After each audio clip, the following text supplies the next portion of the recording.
This is a Milwaukee team that you have seen at every turn trying to maximize, again, this championship window, and they make a really difficult decision today to move on from Adrian Griffin. This is Dirt and Sprague. Shot clock down to 7. Game clock at 10. No, Jokic is not the one you want to leave open. Jokic for 3. As I said, he is not the one you want to leave open because he's going to make the decision and or the shot. With Andy Dirt Johnson and Brendan Sprague. Turner stunt. They want a foul. Brogdon has some timeouts. He got away with a double dribble or no? Is Phillips trying to call timeout? He's lined up on Brandon Schwab and he got teed up. He was actually out on the floor and he's still out on the floor. And that's going to be a double technical. And he's headed to the showers. Dirt and Sprague on 1080 The Fan. All right, 6:02 in the Rose City. Time for Dirt and Sprague on Portland Sports Leader 1080 The Fan.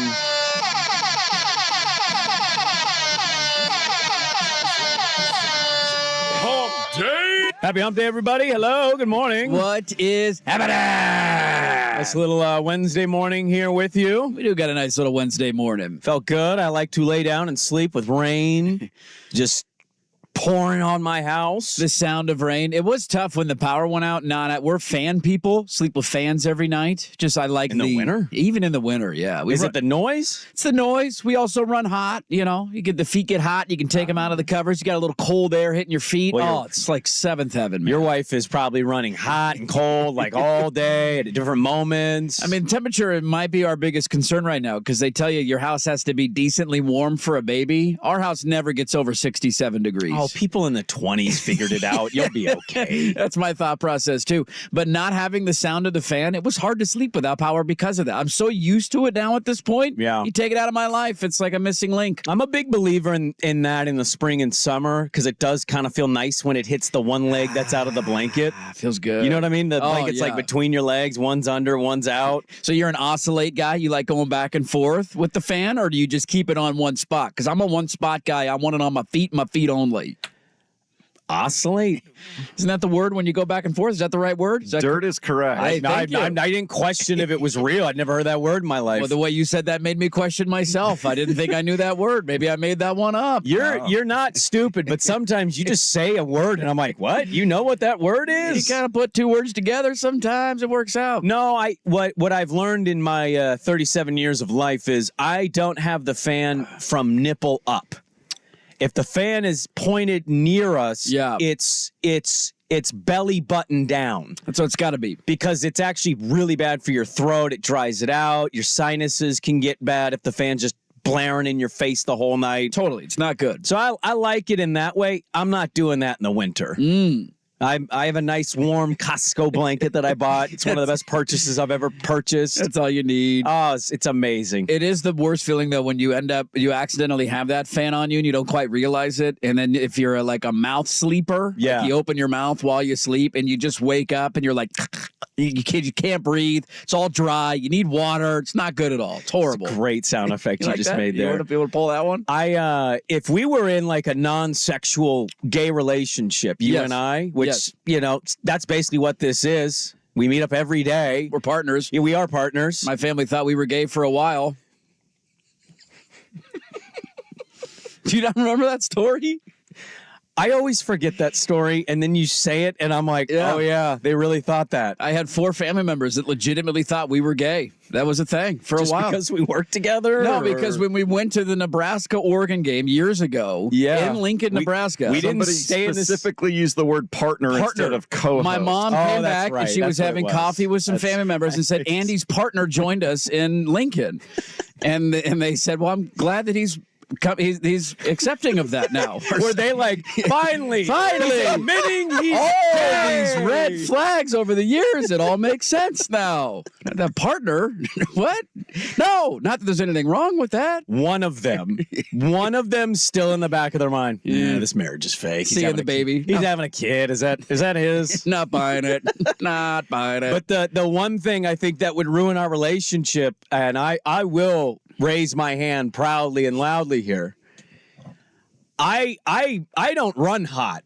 I get hot, but I'd rather be warm or hot than cold at all. Yeah, we're done. We're toast. So when relationship over. Yeah. So when I come in, it's like 64, which isn't awful, but I want to be comfortable. So I crank that heater up to 72, and by the time he gets in here, it's right now kind of a sauna. It's a sauna in here. It is. I'm sweating already. 66, 67 is where that thing. Yes. Thank you. No, I have that thing at 72. Oh God. You get older, What you are get in a cold. nursing home? What are you? You got no meat on your bones. Go eat a steak, huh? Put on some weight. How much do you think I weigh? Come on, $165 tops. That's all you got. Maybe 170. Actually, yeah, that's exactly what it is. 175 extra pounds. Yeah. See, you just go eat a couple of porterhouses. You'll be fine. I don't have a lot of memories of grandparents. All my grandparents have been dead for a long time. I don't have a lot of great memories of my great-grandparents. One of my only memories, I have two memories of my great-grandfather. One is he kind of instilled my food-sharing phobia because he sneezed on a chili dog one time, and I had to eat it. Yeah, you're not touching that anymore. I was so upset. And the second one is every time Not relish. It's a garnish. That's kind of what it was, to be honest with you. It wasn't snotty. It was just like it was just wet. Clean and chunky. And I'm like 8 years old. I'm like, oh, I hate you. It's the worst kind of sneeze. He's like, don't you waste food in this house. I'm like, just die. Starving children in China. Come on, eat that chili dog. I know this is really dark to say, but I believe at 8, after he had told me we don't waste food in this house, in my head, I was thinking, just die, please. just keel over. Just get it over. Yeah. But my second memory is every time we visited them, which is about 2 times a week, we always had to watch Jeopardy and Wheel of Fortune at their house. Wow. And it was Coney Dog Tuesdays at A&W, so we pick up a ton of chili dogs for like 40 cents. He was always in a blanket up to his neck. That cold. Like from feet, he had a recliner and he had blanket from feet. Circulation issues. Well, he had some, I don't know. He was really old, so I didn't know anything about what was happening medically, but like his blanket was always up to his neck. And I think that's going to be me when I'm his age. You're going to be the old guy that's tucked under the blanket? I'm going to have a Snuggie. Yeah, I'll have a Snuggie. Look, here's all that matters, though. To the original point that you and I could not cohabitate because we run at different temperatures and we butt heads at times during the show because of our temperatures. As long as your significant other is in the same boat as you, you're fine. You got nothing to worry about. I have a buddy who's like a legitimate wife, multiple kids. Like legitimate? I don't know why I use legitimate. That's a weird word choice. Does anybody question the legitimacy of his wife? I don't know. I need to see documentation. And she runs the marriage documentation. Not a good thing for a white guy. Come on. Saying I have a beard, really not a mustache. I have a beard, not a mustache. And she runs extremely cold. So she always like heated blankets, multiple layers. Sure. And he is exactly like me. He wants the house to be 65 degrees. And every time I see him, I ask, I don't know how you do this. I don't know how. That she'll have to turn the heat up. Then he has to like open a window. But then she has to have a heated blanket, but it can only be on her side of the bed because then he gets too hot. I don't know how you make that work. So here's my thing. My house is 67. And the way my house is built, it's like tall, but it's not like massive. And people come over and complain that it's really cold. I'm pretty comfortable in it. And if I need something, I have blankets all over my house. I just put a blanket over my shoulders or something. I only turn that on to start it being warm, and then Dirt usually turns it down and off, and I'm fine the rest of the show. Yeah. I can adapt. I just need to be warm to start. I like to be warm and comfortable. You just need to get to that certain temperature. Yes. Now, my wife has, in the pregnancy, pushed the boundaries a little bit. I'm a cold guy. I like being cold. I'm okay with that. She'll get hot at like 64 in the house. Yeah. And I'm like, you want me to turn it down? She's an incubator. I'm freezing. Yeah, she's got another human with her. Hey, come on. We're pregnant. Let's think about us both right now. We're okay? pregnant. We're both pregnant. It's 2023. Is it a legitimacy? Is it legitimate pregnancy here that we're talking about? I don't know. We'll find out in a couple of weeks, man. See what it looks like. What a statement about a friend's wife. I love you, Crawford. Legitimate wife. You should change her Instagram handle to Crawford's legitimate wife. She's real. I've seen her. It's not a fake person from Canada. He's hired somebody with kids and he's claimed that those are his kids. We don't know. Somebody said nursing homes are freezing. You got to keep the bodies from decomposing. That's a great way to start the day. Good morning. No, every nursing home I've ever been in is like 75 degrees. Which is why it's $8,000 a month for your loved one to live there and you never visit them. Yeah, you just flush your money down the toilet, but they got to stay warm. warm. They're all cold. Turn that heat up. I've thought about running one of those homes with no expertise because I've had people that have put a loved one in one of them, and I've found out how much they have to pay a month for that. Yes. Wow. Yes. What a business. Yeah. I'm getting $7,000 a month per head. A lot of insurance those places have to pay for. I mean, there's people falling over left and right. You're breaking hips constantly. Yep. It's you got STDs are running rampant in those buildings. You got old sex everywhere. Old smells like love and dust. This was her stabbing cabin. Well, happy Wednesday, everybody. Hey, happy Wednesday. Happy for a lot of you.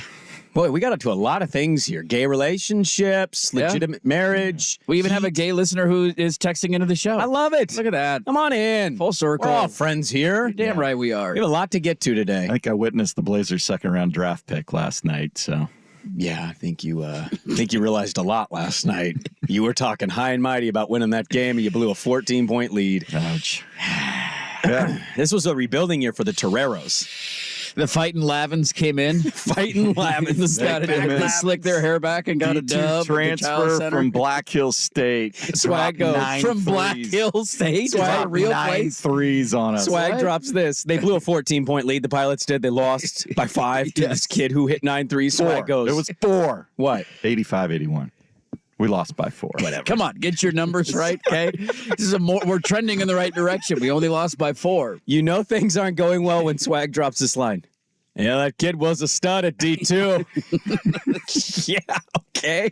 I'm pretty sure you just made up that college that he transferred from. I don't think that place Black Hill exists. State and South doesn't Dakota. Exist. Nope, doesn't exist. They went to 2 D2 Final Fours. There's no chance that place is real. There's no chance at all.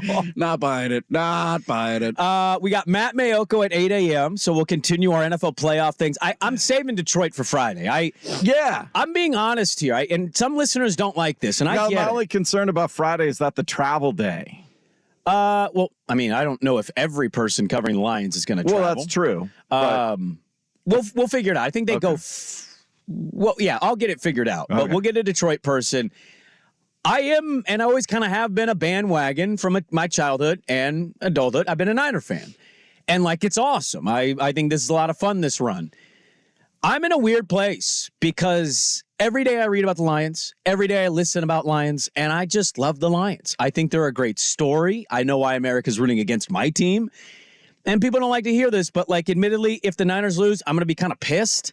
I'll be questioning some Shanahan things. I'll also be watching Dan Campbell celebrate, and I'll kind of be happy for him. But it's the Lions. It's the Lions. Imagine just saying that 5 years ago. The Lions are going to go to the Super Bowl. Unbelievable. I mean, Dan Campbell at Media Day for the Super Bowl. Yeah, it would be very entertaining. Us in this business, that's a dream. It is a dream. You know, his post-game speech, one funny line he dropped into this big emotional thing where it looked like he was going to cry.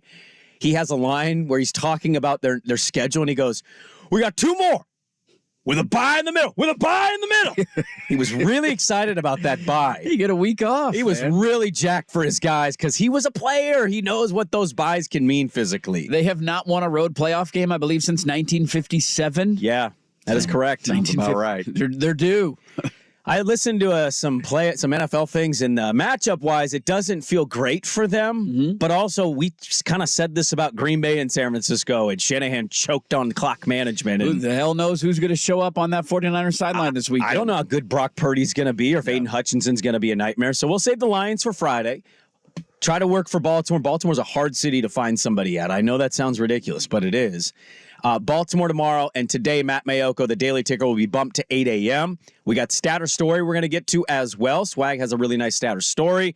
NFL Zigger Zag I've cooked up, one with audio. I can't wait to throw some things at you. Love it. But we will start the very controversial Blazer loss at Oklahoma City last night. We'll start there, Dirt and Sprague, on 1080 The Fan. The Herd with Colin Cowherd. Colin Cowherd. Take the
On 1080, The Fan. All right, welcome back in. Quite the night in the association for our old Blazers. You guys lost your 13-point spread bets. What are we doing here? What are we doing? They've already stolen my joy as a fan. Now they're stealing my money. Yes, they took my money last Friday. What are we doing here? Come on. Well, it started out in an optimistic viewpoint from you. They were down 10 after 1. First quarter was beautiful. I wasn't watching the game. I was tracking because I don't care enough to watch. And then I saw in the second quarter they had the lead, and I thought, I need to turn this on and watch this game. I want to get to everything. Something you touched on there. Yeah. This isn't a judgment. It's just a question. Mm-hmm. Were you watching anything? Like, why not just... this is my only question for you and listeners like you who are pretty honest in our Twitter mentions. Yes. If you're not watching anything but you're watching TV, why not just watch it? Even though who cares if they win? New Hampshire primary, baby. Big primary night last night. You were tuning into the New Hampshire primary? I'm old. What do you want from me? I care about politics. I'm weird. I know. Did Haley get your vote, or you want MAGA Exit again? polls were fascinating. Results. Everybody's giving speeches like they won. I love it, dude. I'm here for it. Tim Scott had quite the clips that I saw. He was standing back there. He's out there. He wasn't just standing. He's standing to the podium. I love you. I love you. Love this guy. I love you, man. A lot of makeup that guy's wearing today. So Oklahoma City starts out strong. Then Portland outscores them by 18 in the second quarter. Just a breakthrough second quarter for the old Blazers. Yep. OKC had a first quarter and thought, this game's over.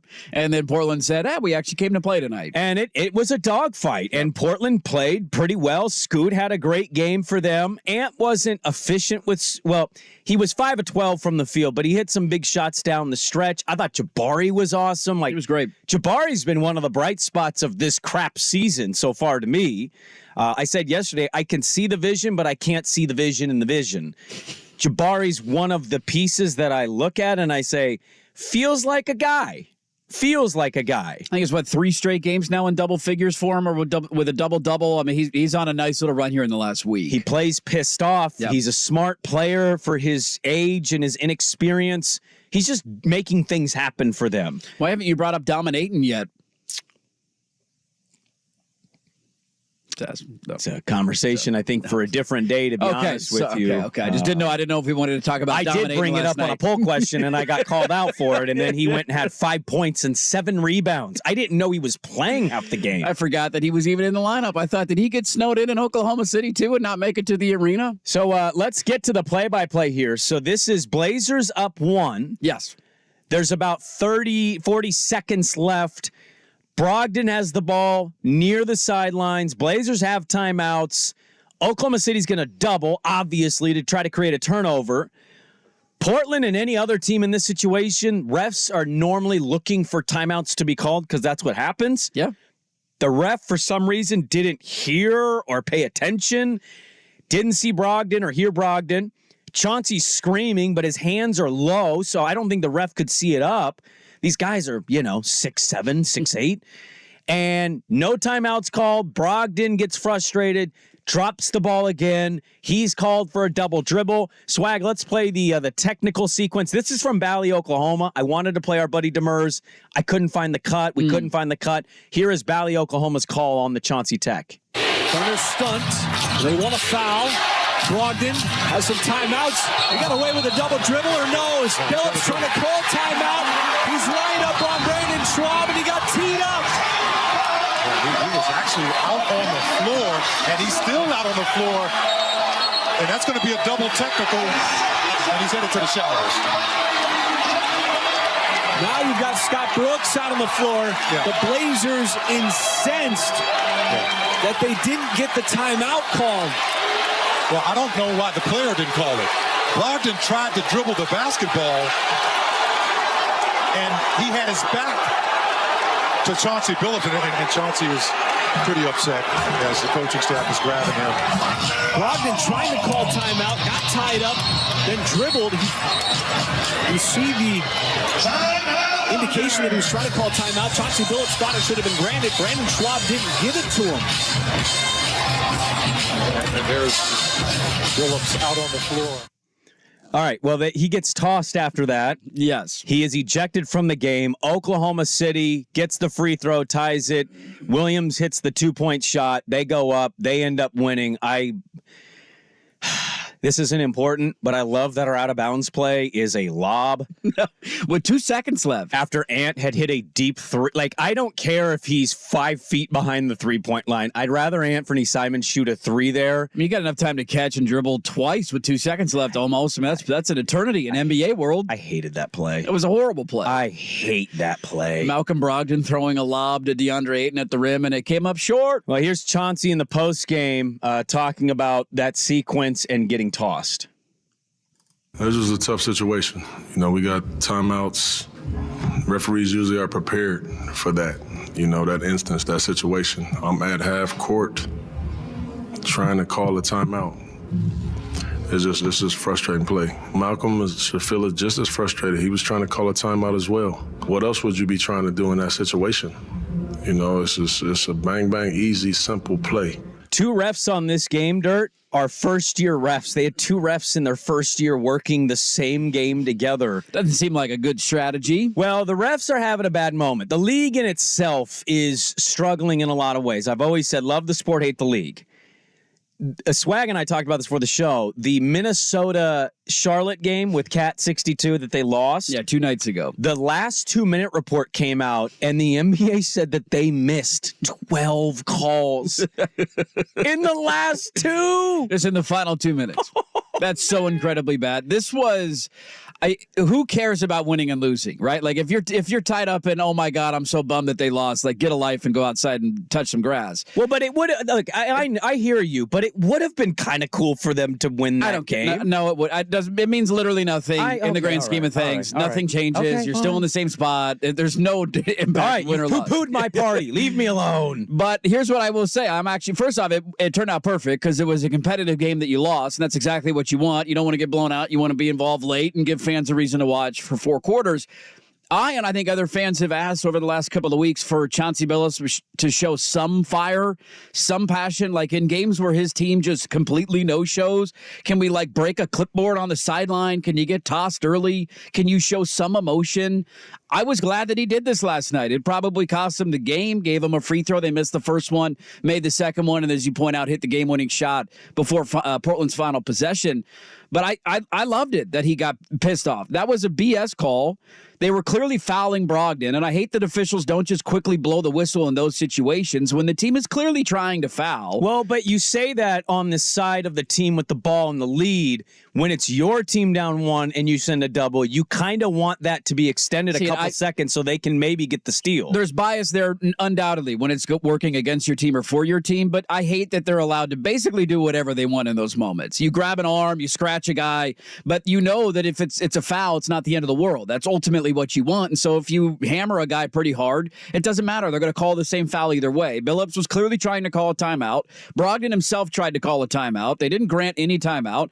I'm glad that he got pissed and he got tossed from that game. That's exactly what I want to see. I don't know if he can coach his way out of a cardboard box, but at least showing some passion when your team gets screwed, dude, that was a plus night for me for Chauncey Billups. What do you do if you're the NBA? The Blazers protested this call after the game, by the way, and Woj is the one that reported it, and now Portland is waiting on the league to protest this. They're not going to get this. No, I mean, it'll never happen. It's a symbolic protest. This happens in baseball all the time. Well, this has happened. No, hold on. It has. It doesn't happen often, for sure. It's probably not going to work. They did this in Miami when Shaq was a Heat. Mm-hmm. They protested Shaq's 6th foul. Shaq left the game. They were wrong on the foul. And when they redid this, they won the protest. They brought that game back months later. Played from that moment of the 6th foul. No points were scored in the final 50 seconds when they replayed it. Shaq wasn't even on the Heat. Yep.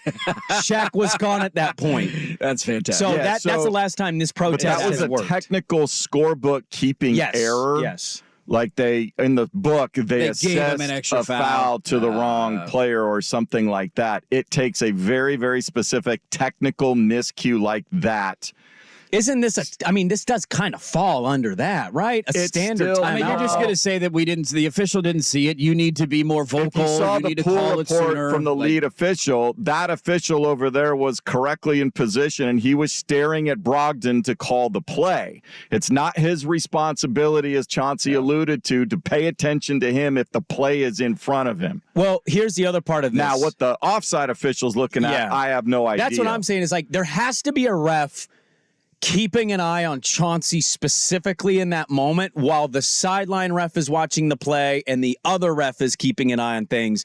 You have to have an eye on the coach. Yep. I mean, that's just standard protocol. And this league right now, damn the Portland stuff. I mean, that was wild, and it sucks to lose like that.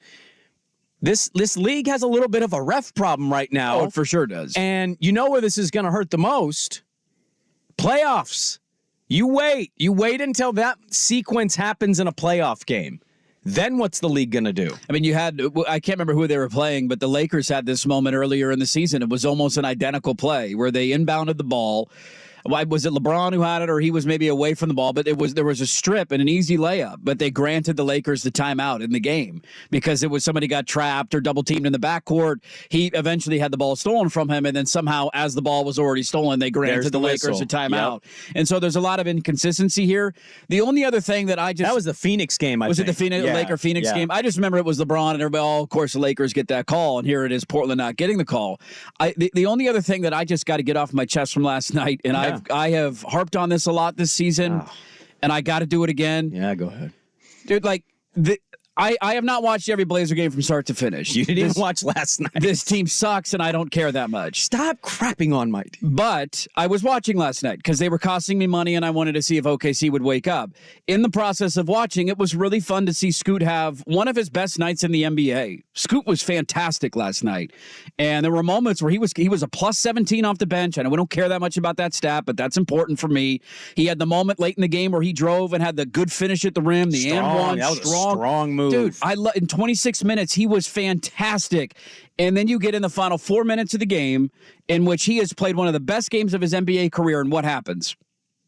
They sit him on the bench for Malcolm Brogdon. Yeah. I get it. You're trying to showcase Brogdon. Brogdon is better than Scoot. Nobody would argue against it, but it drove me nuts last night. You don't need to showcase a player that everybody already knows about. He won 6th Man of the Year, and he's having a good little season in Portland.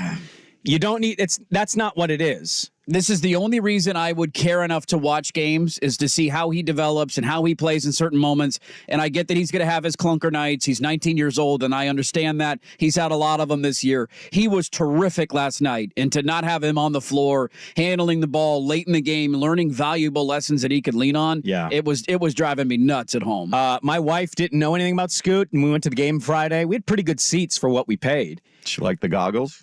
Well, she looked down and she goes, hey. Who's 00? And I told her, that's the rookie they just drafted. He's a point guard. And she goes, oh, a rookie? And I go, yeah, he's 19. And she goes, he's built like that at 19? And I went, yeah, something ain't right? You should see college football players if you think that's big for 19. Go see a defensive end. Massive. We don't go to a lot of college football games together, but yeah, she would probably have a similar reaction. These kids are in college. I say that every time I'm on a set, like, how? How is that a 19-year-old? What? No. That 18-year-old would whoop my ass right now. I would not stand a chance against that kid. Devastating loss last night. Maybe necessary to lose the game, but I'm with you. Like, I don't need Brogdon at the end of the game. Give me the Scoot. Scoot's having a good night. Let him build some confidence all the way through it. He was great last night. Good for Scoot. Joke of the league. Get your refs in order. You are staring down the barrel of a real problematic situation come playoff time if that's the way your officiating is going to be and continues to be. I'm going to stick in the NBA, and then we'll get to a lot of NFL. I promise. Just stick with us because our old buddy Dame Lillard, something massive happened in his life yesterday. So we'll talk about that. And then we'll get to NFL Zigger Zag, Dirt and Sprague next, but first, Swag with the Sports Update. Now, from the Spirit Mountain Casino Sports Desk, a Sports Center update on 1080 The Fan. Brought to you by A&E Plumbing, Heating, and Air. Serving Portland, Southwest Washington, and the Gorge online at aneheatingandcooling.com. It's hard to stop a train. First on The Fan, a wild finish in Oklahoma City. Blazers have been taking advantage of a disinterested Thunder team all night. They led by 1 in the waning seconds. Chauncey Billups trying to call a timeout, not recognized by the officials who whistled Malcolm Malcolm Brogdon for a double dribble. They tossed Billups for his protest out on the court. That allowed the Thunder to steal the win, 111-109. Blazers have said they are filing a formal protest to the league for not being granted that timeout. They're in Houston tonight to face the Rockets, 5 o'clock on Root Sports Plus. Milwaukee Bucks fired first-year head coach Adrian Griffin Tuesday morning, and there are differing reports as to whether or not they have actually hired Doc Rivers to replace him. 3 new members of the Pro Baseball Hall of Fame announced Tuesday afternoon, including 2 on their first ballot. Third baseman Adrian Beltre, catcher Joe Mauer, first baseman Todd Helton will comprise the class of 2024 headed to Cooperstown this summer. More sports scores and stories in 30 minutes. Jason Swigard from the Spirit Mountain Casino Sports Desk. The playoffs, the big game.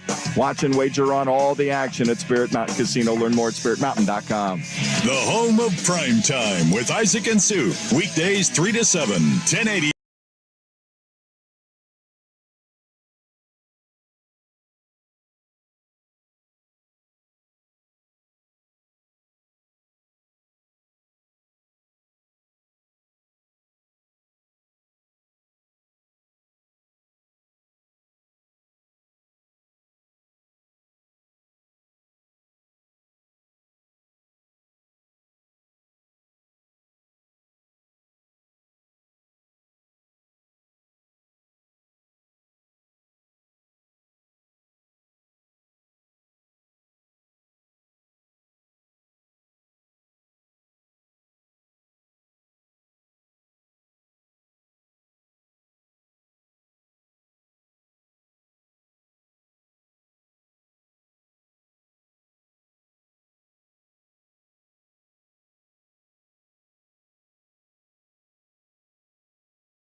in the wrong time. I done said the right thing. This is Dirt and Sprague on 1080 The Fan.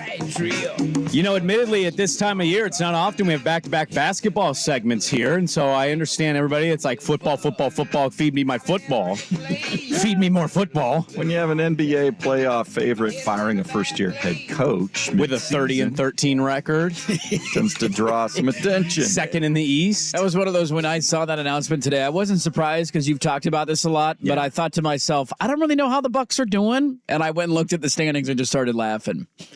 I think you could look at the standings and definitely have that conclusion. If you've watched them, they've been very clunky and weird. For sure. And there's been rumblings behind the scenes since before the year even began. About and they've had some games where they've just absolutely laid some eggs. Oh, yeah. They've gotten destroyed in games, and even the games that they've won in those 30 wins, there's a lot of like, Giannis saved us in the final 5 minutes. Dame hit a shot from nearly half court to win the game. Yeah. It's not been clean basketball. Kevin O'Connor said this. I didn't know it was this bad.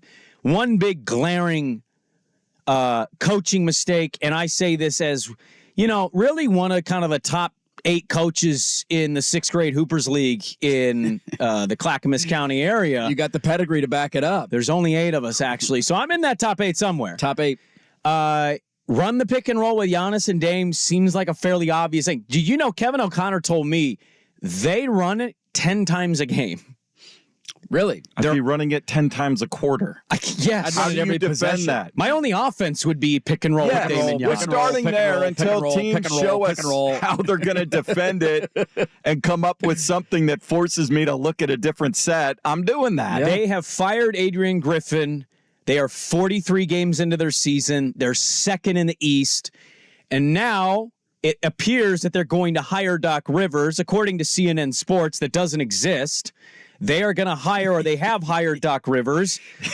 But Woj, Shams, and Haynes have all not been able to verify if that's true. Can't confirm the report. So now we're in this weird reporting, misreporting, who screwed it up, but why are they not admitting they were wrong? But ultimately, the Bucks have fired Adrian Griffin while they're second in the East, and the intel is that Doc Rivers is going to be Damian Lillard's new coach. It was really weird last night seeing the TNT crowd, or the TNT crew, I should say, break this news and then have nobody else report or talk about it. Yeah. Like they legitimately did segments, and Shaq's talking about Doc Rivers and how he needs to win another ring, and it's been a long time, and nobody else would confirm or corroborate the report. It was very, very weird, and we're still waiting on that other shoe to drop. You know more about this than I do, but looking at the way their season started, Terry Stotts is one of the easiest get-along, go-along guys in the NBA. He is a great offensive mind. Nobody questions that. I still believe he got railroaded, and I would trade him in a flash for Chauncey Billups to be the head coach of the Portland Trailblazers again. When he got canned or walked away or whatever labeling they put on that before the year started, that was all you needed to know, that this is not going to work. This isn't going to go well. And it's been hilarious in the last 48 hours or so, or 24 hours, I guess, since he was fired, to see some of the little things come out. I don't know if I got ball sacked, but I want to believe that if the report was true that Giannis said that he was making fun of Thanasis, saying he was committing insurance fraud by being on an NBA roster. I don't know if I got ball sacked. I just want to believe that. There's no way that's true. Does Thanasis host a podcast? Is that a true thing? Does he actually have a podcast? Thanalysis? Because I thought I saw that yesterday. He's going to have Lillard on his next episode, and they're going to share dirty laundry. I'm kind of here for all of this. You don't see this happen very often, and it was very entertaining yesterday. All right, so you're just keeping tabs on Dame. You're not really paying. No, you're not diving in much. No. Yeah. I mean, I know he's having a decent year. They're having a good year. They're 30-13. I know. They're second in the East. I know it sounds dumb, There's but 40 games to go. The regular season doesn't matter. I certainly haven't watched all their games, but I've watched a decent chunk of those games, and I'm just this is weird and not good. Sure, I'm not saying that he shouldn't have been fired. I'm okay with firing him if there's this many red flags, but I also, my stance on NBA coaching. Like, people want to make the Doc Rivers jokes. If you have Giannis and Dame, I'm still going to pick you to win a playoff series. They've reportedly played the easiest schedule in the Eastern Conference so far. So they will have a boatload of the top teams coming down the stretch. Me and a friend of the show, Eric Gunderson, were texting the day that Terry left, and we were basically in lockstep. We're like, this feels a little David Blattish. And yesterday it was reported that he got fired, which was a little later than I thought he was going to get fired around Christmas, was kind of like a lot of the tea leaves. And so he hung on, and I'm like, well, I guess they're just cool. They'll ride this out. They're second in the East. What can you do? They fired him, and me and Gundy text immediately like, there's the David Blatt move. There it is. He's gone. I don't know if I think most people are thinking Doc Rivers is not necessarily the answer for that. But if Doc Rivers comes in and instantly says, run the pick and roll, you're going to be fine. You can probably get better than what they have been. Boston's a juggernaut. Philly might add some depth and some good pieces near the trade deadline. You know, after that, it just kind of feels like really only a 3-horse race in the Eastern Conference right now. I would argue it's 2, and maybe I'm wrong on that. The Philly thing is great. I've seen that movie before, and I don't think, and maybe they make a move at the deadline, and this could be the year, and maybe Embiid's good enough to do it. Boston's also got some of their warts in the postseason, including last season. That was kind of an embarrassing exit for them. This is why I just kind of chuckle. Like, I think it's a smart move to fire him. This guy clearly has his head up his ass and doesn't know what he's doing. Yeah. If you're not running pick and roll that often with Dame and Giannis, but I get you into an NBA playoff series. Yep. And I have Giannis, who is the most dominant player in the league outside of maybe Jokic. And I have Lillard, who's clutch and can hit shots from all over the floor. I don't know how you defend that. And you have Middleton. Who I always forget about. And so I don't know. Maybe it's Philly. Maybe it's Cleveland. Maybe it's Donovan Mitchell. I don't know who. But if I'm going into Miami, by the way, yeah, I mean Miami's hanging around as the 6th seed, and they could go on a magical run again. But you think Boston wants them as an 8th seed? Because I don't. Probably not. I also kind of view that year as a bit of they almost lost to the Bulls and didn't make the playoffs last year. They were that close to that happening. And what do we all say about Miami a year later if that's the case? So I would still take Giannis and Dame over anything in the Eastern Conference. Really? I would 100%. Even over Boston? Even over Boston. Okay. I need Boston to lose so bad. We're anti-Boston? Yeah. Lately, yes. I need it like I need air. I need Boston to be eliminated to not go to the finals and win a title. Really badly. All right, let's speaking of zig and zag, let's zig and zag out of the basketball. Let's get to the NFL. NFL zig or zag next on The Fan. The Seahawks.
When the lights go down in the This is Dirt and Sprague on 1080 The Fan.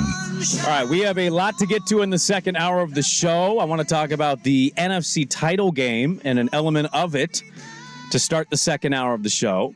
But it's time for NFL Zig or Zag. We do every Wednesday at 6:45. Let's get it going. We will start in Buffalo. Those poor Bills. Poor Buffalo Bills. They did exit interviews, and their GM, Brandon Beane, said this, quote, Steph, he's a number one receiver. I firmly believe that, not wavering off of that. Dirt, Zig or Zag, Stephon Diggs should still be viewed as the number one wideout for the Bills. I mean, I'll zig on that. I'm not going to overreact to the way some folks are to a bad play or a bad game. He wasn't good in that game on Sunday. I forget which day it was. But everybody's going to have an off night. And one off night does not mean you're no longer the guy or you're not a franchise player that exists for quarterbacks as well. The only issue that I have with Stephon Diggs, and I've always had with him, is I feel like he can be a bit of a me guy. He can be a bit of a diva. He's complained quite often. He slams his helmet. And so that's the stuff that I would want to get addressed. But you're not going to move on from him with Josh Allen in the prime of his career unless there's an alternative there. Maybe you can pull off the Minnesota move or you make a trade of a wide receiver and then you draft Justin Jefferson. That was, ironically, Stephon Diggs that was in that trade. So maybe that's your move. But if that isn't out there for you, you have to keep Stephon Diggs with Josh Allen. Real quick, in hindsight, you'd rather have Jefferson, right? If you're not Buffalo? even close. Not even close. Yeah. Not even close. Detroit looking for an NFC title this weekend in San Francisco. Lots of matchup things about this game, and we'll dive into it in the second hour. But specifically with coaching, Dirt, Zig or Zag, Dan Campbell will be a top 3 coach to you if they win this game in the entire league. Hold on. Noodling. I'm going to zag on that. Top 3 coach in the NFL? Top 3 coach in the National Football League. Yeah, I mean, we kind of did this last year with Nick Sirianni, right? And now you look at it a year later and you say, is he a top 3 coach in the NFL? Well, the Eagles had won a Super Bowl like 2 or 3 years prior. They had. I know. Is the Lions. But it was a largely new roster and it was a new coaching staff. I know there were some holdovers like Kelsey and some of their defensive linemen, Fletcher Cox and those guys. I'm not taking him ahead of some of these offensive minds. Sean McVay also has a ring. I think he belongs in that conversation. What happens in Baltimore with John Harbaugh? Does he get to another Super Bowl with a different quarterback? Andy Reid is firmly in that category. Like, that's just 3 dudes off the top of my head, not counting anybody else. And so I'm going to zag on that. It would be huge for them, and I think it definitely ups his profile, but top 3 is too extreme. Let's go to Baltimore, where the Chiefs come in as road dogs looking to defend that AFC crown. It's their 6th AFC championship game in 6 years. Many, ourselves included here, thought this was the year the Chiefs get bounced early. Yeah. Zig or Zag, the Chiefs will only be better next season. I'm gonna zig on that. No, I'll zag on that. Really? Because of the Travis Kelce thing. Okay, but like the one caveat I would say is they might not have Kelce. Let's say he randomly retires. Even if he doesn't retire. You don't think they're going to go get better weapons? I just don't think it's that easy. You're going to try to go get better weapons, but can you go? I mean, they've been looking to replace Tyreek Hill for 2 years, and they haven't been able to do it. I don't think they can get worse than what they're currently at is kind of my thing I'm getting. Yeah, sure, and I see the point. Rice has come on really strong for them late in the season as a young wide receiver, so he's only going to get better. I look at Kelce, Kelce had a down year this year, in which he had all sorts of distractions. He's getting older. He had nearly 1,000 yards it was like 984 yards, and in their biggest game last week, he was massive and scored 2 touchdowns. So he's coming on strong late. I can't say that just because I don't know who their complement of weapons will be. They're not going anywhere, though. But I can't say that they're going to be better next year than they were this year. So you're zagging. I'm zagging. Not zigging. I'm zagging on that. Let's get a Ravens one in here. Good read on The Athletic about the Ravens. They've talked this week about how going through KC kind of feels necessary. It feels right. It's like, if we're going to do this, let's do it against the best team in this conference the last 6 seasons. To be the man, you got to beat the man. Exactly. Dirt, Zig or Zag. This is the most anticipated AFC title game featuring Patrick Mahomes, in your opinion, in the 6 years of AFC title games. No chance. Not even close. I think you would go not even close. Swag, not even close. They're road dogs. They've never been on the road in this game. Yeah. And they're going against the league MVP. That's a prisoner moment. 3.5 point favorite. Yeah, prisoner moment. And the best defense in the NFL. You had the first AFC title game he ever played in was against who? Tom Brady. The greatest quarterback of all time. Where'd they play? It was in Kansas City. I don't think location matters that much. You had Patrick Mahomes in his first year as a starter, win an MVP, throw 50 touchdown passes. He was the heir apparent, the next coming, the next in line, playing against the all-time great. That would have been like getting LeBron versus Jordan in a conference finals. It doesn't happen in sports that often. That was easily number one. And then you also had multiple matchups with Cincinnati. They played back-to-back years in the AFC title game. And I know it's easy to forget about Burrow and what the Bengals have done the last couple of years, but Cincinnati was there back-to-back seasons, and I think last year's game was probably more anticipated than this one. So I'm going to put it third. You were more excited about the Cincinnati-Kansas City game last year than you are for Lamar to Cincinnati had Mahomes? gone into Kansas City the year before and won the AFC title game. They went to the Super Bowl in Joe Burrow's basically first full year as a starter, and then they made it back to the AFC title game. That was a classic game as well. I love Lamar. I'm excited for this game, but that's an absolute prisoner of the moment thing. He's also played Josh Allen in an AFC title game the year that we all thought Josh Allen was going to take off and be the best quarterback in the NFL. Swag, would you zig or zag it? Just quickly. What specifically was the most anticipated Patrick Mahomes AFC title game in this 6-year run? No, I would zag. I'd have it too. He's right. The second Burrow Mahomes. So this is bigger to you than Mahomes versus Brady? Yeah, because we didn't know what Mahomes really was. He threw 50 touchdowns and won the MVP. I understand. They were the number one seed in the AFC. They were like 14-2. I'm zigging. That was the best year of Mahomes' career. I'm jacked to see Lamar at this point. They're home. Mahomes on the road with a lesser team. Like, I'm jacked for it. Let's get to this. I will carry this over. First in zig or zag history. Zig or zag carry over. I will carry it over because it kind of does go into our conversation I want to have. 8 a.m. we got Matt Mayoko, covers the Niners for NBC Sports Bay Area. He did a 49ers, is this an overreaction or a proper reaction video in which he says Kyle Shanahan's play calling can be a liability for the 49ers. Take a listen to this. There were times, such as Saturday night against the Green Bay Packers in the divisional round of the NFC playoffs, when it seemed as if Shanahan had issues getting the 49ers offense into a rhythm with so many mouths to feed. Now, is that the play calling or the 11 players on the field simply not being in sync? Sometimes it's absolutely impossible to separate the two. The 49ers are back in the NFC Championship game for the 4th time in 5 seasons. But the NFL is a tough business. Although the 49ers, with Shanahan as their head coach, have a very strong 7-3 record in the postseason, the only box remaining for him to check is going the distance with his offense leading the way. So he says, and we'll talk to him about this at 8, Shanahan's play calling can actually become a liability. I want you to noodle on this. Zig or zag, Shanahan isn't completely trustworthy this weekend. I want to start the second hour. We'll talk about the NFC title game. Dirt and Sprague, hour 2 on The Fan.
is KFXX, KWJJ, HD2 Portland, 1080 The Fan. Brains without a lot of ego. An Odyssey station. Now, from the Spirit Mountain Casino Sports Desk, a Sports Center update on 1080 The Fan. Brought to you by Toro Mexican Kitchen. Transport yourself to Baja, Mexico with delicious regional dishes and cocktails. Book your table today at ToroPDX.com. First on The Fan. Rough finish for the Blazers in Oklahoma City. They had a 1-point lead in the ball in the waning seconds. Chauncey Billups trying to call a timeout. Refs didn't see him. They whistle Malcolm Brogdon for a double dribble. Billups gets tossed with a double technical in protest, and the Thunder steal a win. Blazers will file a formal protest to the league for not being granted that timeout. Portland trying again in Houston tonight against the Rockets, 5 o'clock on Root Sports Plus. Even though the Milwaukee Bucks have the second-best record in the Eastern Conference, they turfed first-year head coach Adrian Griffin Tuesday. There are differing reports as to if they have actually hired Doc Rivers to replace him. If not, the negotiations continue. There are 3 new members to the Pro Baseball Hall of Fame announced Tuesday. 2 coming on their first ballot, and third baseman Adrian Beltre and catcher Joe Mauer, along with first baseman Todd Helton getting in his 6th year of eligibility. That'll be the 2024 class headed to Cooperstown this summer. A rare Wednesday start on the PGA Tour at Torrey Pines this week. It's the Farmers Insurance Open, playing both the North and South courses in the opening 2 rounds. First group's teeing off at 8:50 a.m. this morning. More sports scores and stories in 30 minutes. Jason Swigart from the Spirit Mountain Casino Sports Desk. The playoffs, the big game. Watch and wager on all the action at Spirit Mountain Casino. Learn more at spiritmountain.com. This is your home for year-round NFL coverage. The Odyssey app and 1080 The Fan. Hi, everybody. Harry Carey here. We've got a great show lined up for you. This is Dirt and Sprague. I once took a pair of binoculars and stared at the sun for over an hour. Why would you do that? Curiosity, I guess. Heck, I'm curious like a cat. I have a couple of friends that call me Whiskers. With Andy Dirt Johnson. Hi, now, kid, we all know that the moon is not made of green cheese. Yes, that's true, Harry. But what if it were made of barbecue spare ribs? Would you eat it then? And Brandon Sprague. I know I would. Heck, I'd have seconds. And then polish it off with a tall, cool Budweiser. Dirt and Sprague on 1080 The Fan. All right, welcome back in hour number 2. Dirt and Sprague here on Portland Sports Leader 1080 The Fan, the Odyssey app. YouTube.com/The Fan. We have a lot to get to here in the second hour of the show. You can reach the show at the Vancouver Ford text line, 503-864-6326. They treat you right before, during, and after the sale. Visit them at vancouverford.com. If you missed the first hour of the show, the Blazers are railroaded. The NBA has a ref problem. Adrian Griffin was fired. NFL Zigger Zag went down. You can catch any of the podcasts for this show, any other show, at 1080thefan.com under what we like to call our Service Patriots podcast section. Check out the latest special offers for our listeners at servicepatriots.com/thefan. Mr. Unlimited. Jim Harbaugh appears to be the man in L.A. I don't know if we'll get to that today, but that was a newsworthy thing that came out. They're close to a deal. I'm getting nervous that it hasn't been announced yet. The Chargers are going to find a way to screw this up and hire like Pete Carroll. You think Michigan's like... What are we waiting on here? I think if Michigan relents off some of their contract clauses, he'd stay. Oh, see, I disagree there. I think he wants to leave. Problem. Yeah, I think he does. He wants to get away from, because they're going to get hammered at some point. They got 2 different investigations going on. And if they didn't, he for sure would. He came full circle. He accomplished what he needed to accomplish, and he's. But I don't know. But to your point, what is taking that? Because yesterday it was they're on the 1 yard line. We're on the inch yard line, and we're still waiting for an announcement. I think you wait for the landscape of the league to settle some things. Also, like you negotiating your staff, you're recruiting your staff to move from Michigan. DC's coming. Yep. So the question is, how much are they going to pay him? So is his son. They got buyouts. My old classmate, Jay Harbaugh. Shout out to Jay going to the NFL. Go Beavs, baby. Special teams coach in the National Football League. Let's go. He could be a future head coach of the Beavs. Bring him on home. If it doesn't work out with Bray. Yeah, we'll see how that goes. Bring in Jay Harbaugh. We have a lot to get to here in the second hour of the radio program. But I want to carry over an NFL Zig or Zag thing. Matt Mayoko is going to join us less than an hour from right now, so we'll get a Niner perspective preview of that NFC title game. I want to talk about an element of this that's a pretty massive part. You can get into, I saw a lot of the Niners' right side of the offensive line. How vulnerable will they be against Aiden Hutchinson? Conversely, I saw, what about the tight end matchup against this linebacker for the Lions against the Niners? You could poke holes or circle matchups, I think, in this. What are the Niners like with a full week to prepare if they don't have Deebo Samuel versus on the fly without Deebo Samuel? Coaching's going to matter in this. And Shanahan, he basically threw up on himself in that Green Bay game, and we all saw it. We saw it also happen. He was partly responsible for that 28-3 Super Bowl blown lead. I think it scarred him for life. I think he goes into these games scared, thinking about that moment. Well, what I find interesting is he was almost to blame for it. It wasn't really a Dan Quinn thing, and Dan Quinn was the coach of the team, and he was the OC. Yeah. But the offense wasn't good enough, even though they put up 28 points on Bill Belichick's defense. And then he did it again last week against Green Bay. And the other guy on the other sideline isn't coming in with this reputation. He's coming in with, I'm going to steal your possessions. I want the ball to start the game. We're going to take the ball and we're going to score. Yeah. Hopefully there's not a Matt Hasselbeck situation there. The coaching matchup, Dirt, is fascinating to me because one's regarded as this brainy X's and O's whiz kid who grew up in the league circles. The other is machismo, tough guy. I'm going to ram you until your brains are beaten in. But actually sneaky, smart X's and O's, aggressive guy. The coaching matchup here, Dan Campbell, Kyle Shanahan. It may be the matchup of the matchups that I'm most interested in with the game. I mean, you got two guys who are on complete opposite ends of the spectrum, and I think they're both elite at what they do. They're two of the best coaches in the NFL. The track record has proven that. There will be some grandiose take this weekend if the Niners lose, if the Lions lose. You're going to have hot takes that get spewed out next week. There's no doubt that these are two of the best coaches in the NFL. Campbell's proven it in his 3 years in Detroit. Shanahan's proven it. You don't get to the NFC title game year in and year out and not have a competent brain to be a head coach. The weakness for Kyle Shanahan, though, and we played the audio in the last segment, that it should concern Niner fans, and I know it concerns me, is his clock management at times is horrific. He's, just that end of the drive or end of the first half drive. The final 4 minutes last week was just inexcusable. 45 yards for no points. Nothing. They got nothing out of it. They took over with 4 minutes to go in the first half. 4 minutes to go. And by the time they got to midfield, they had basically exhausted all their timeouts. There was 30 seconds left, and they were scared of giving Green Bay the ball back. They had the lead. Not being aggressive in those moments is it's a criminal move as a head coach. And to your point on Detroit, one of the things that has stood out to me in their two playoff wins, they have had leads late. They've had to try to kind of milk the clock and survive with a win. I know they didn't score on that last drive, and they ended up having to punt the ball back to Tampa, but they got a couple of first downs. The drive before that and the drives at the end of the game against the Rams, what were they? They were ultra aggressive and just saying, we're not just going to run the ball. We're not just going to sit on the we have to stay aggressive. We have to continue to run our offense that makes us comfortable, that we know we can execute at a high level. And they did it, and it ended up leading them to wins. And so you have one coach who sometimes makes really bad fourth down decisions. You have a coach who's really bad at clock management from time to time, and you have a coach on the other side who was always aggressive on fourth down.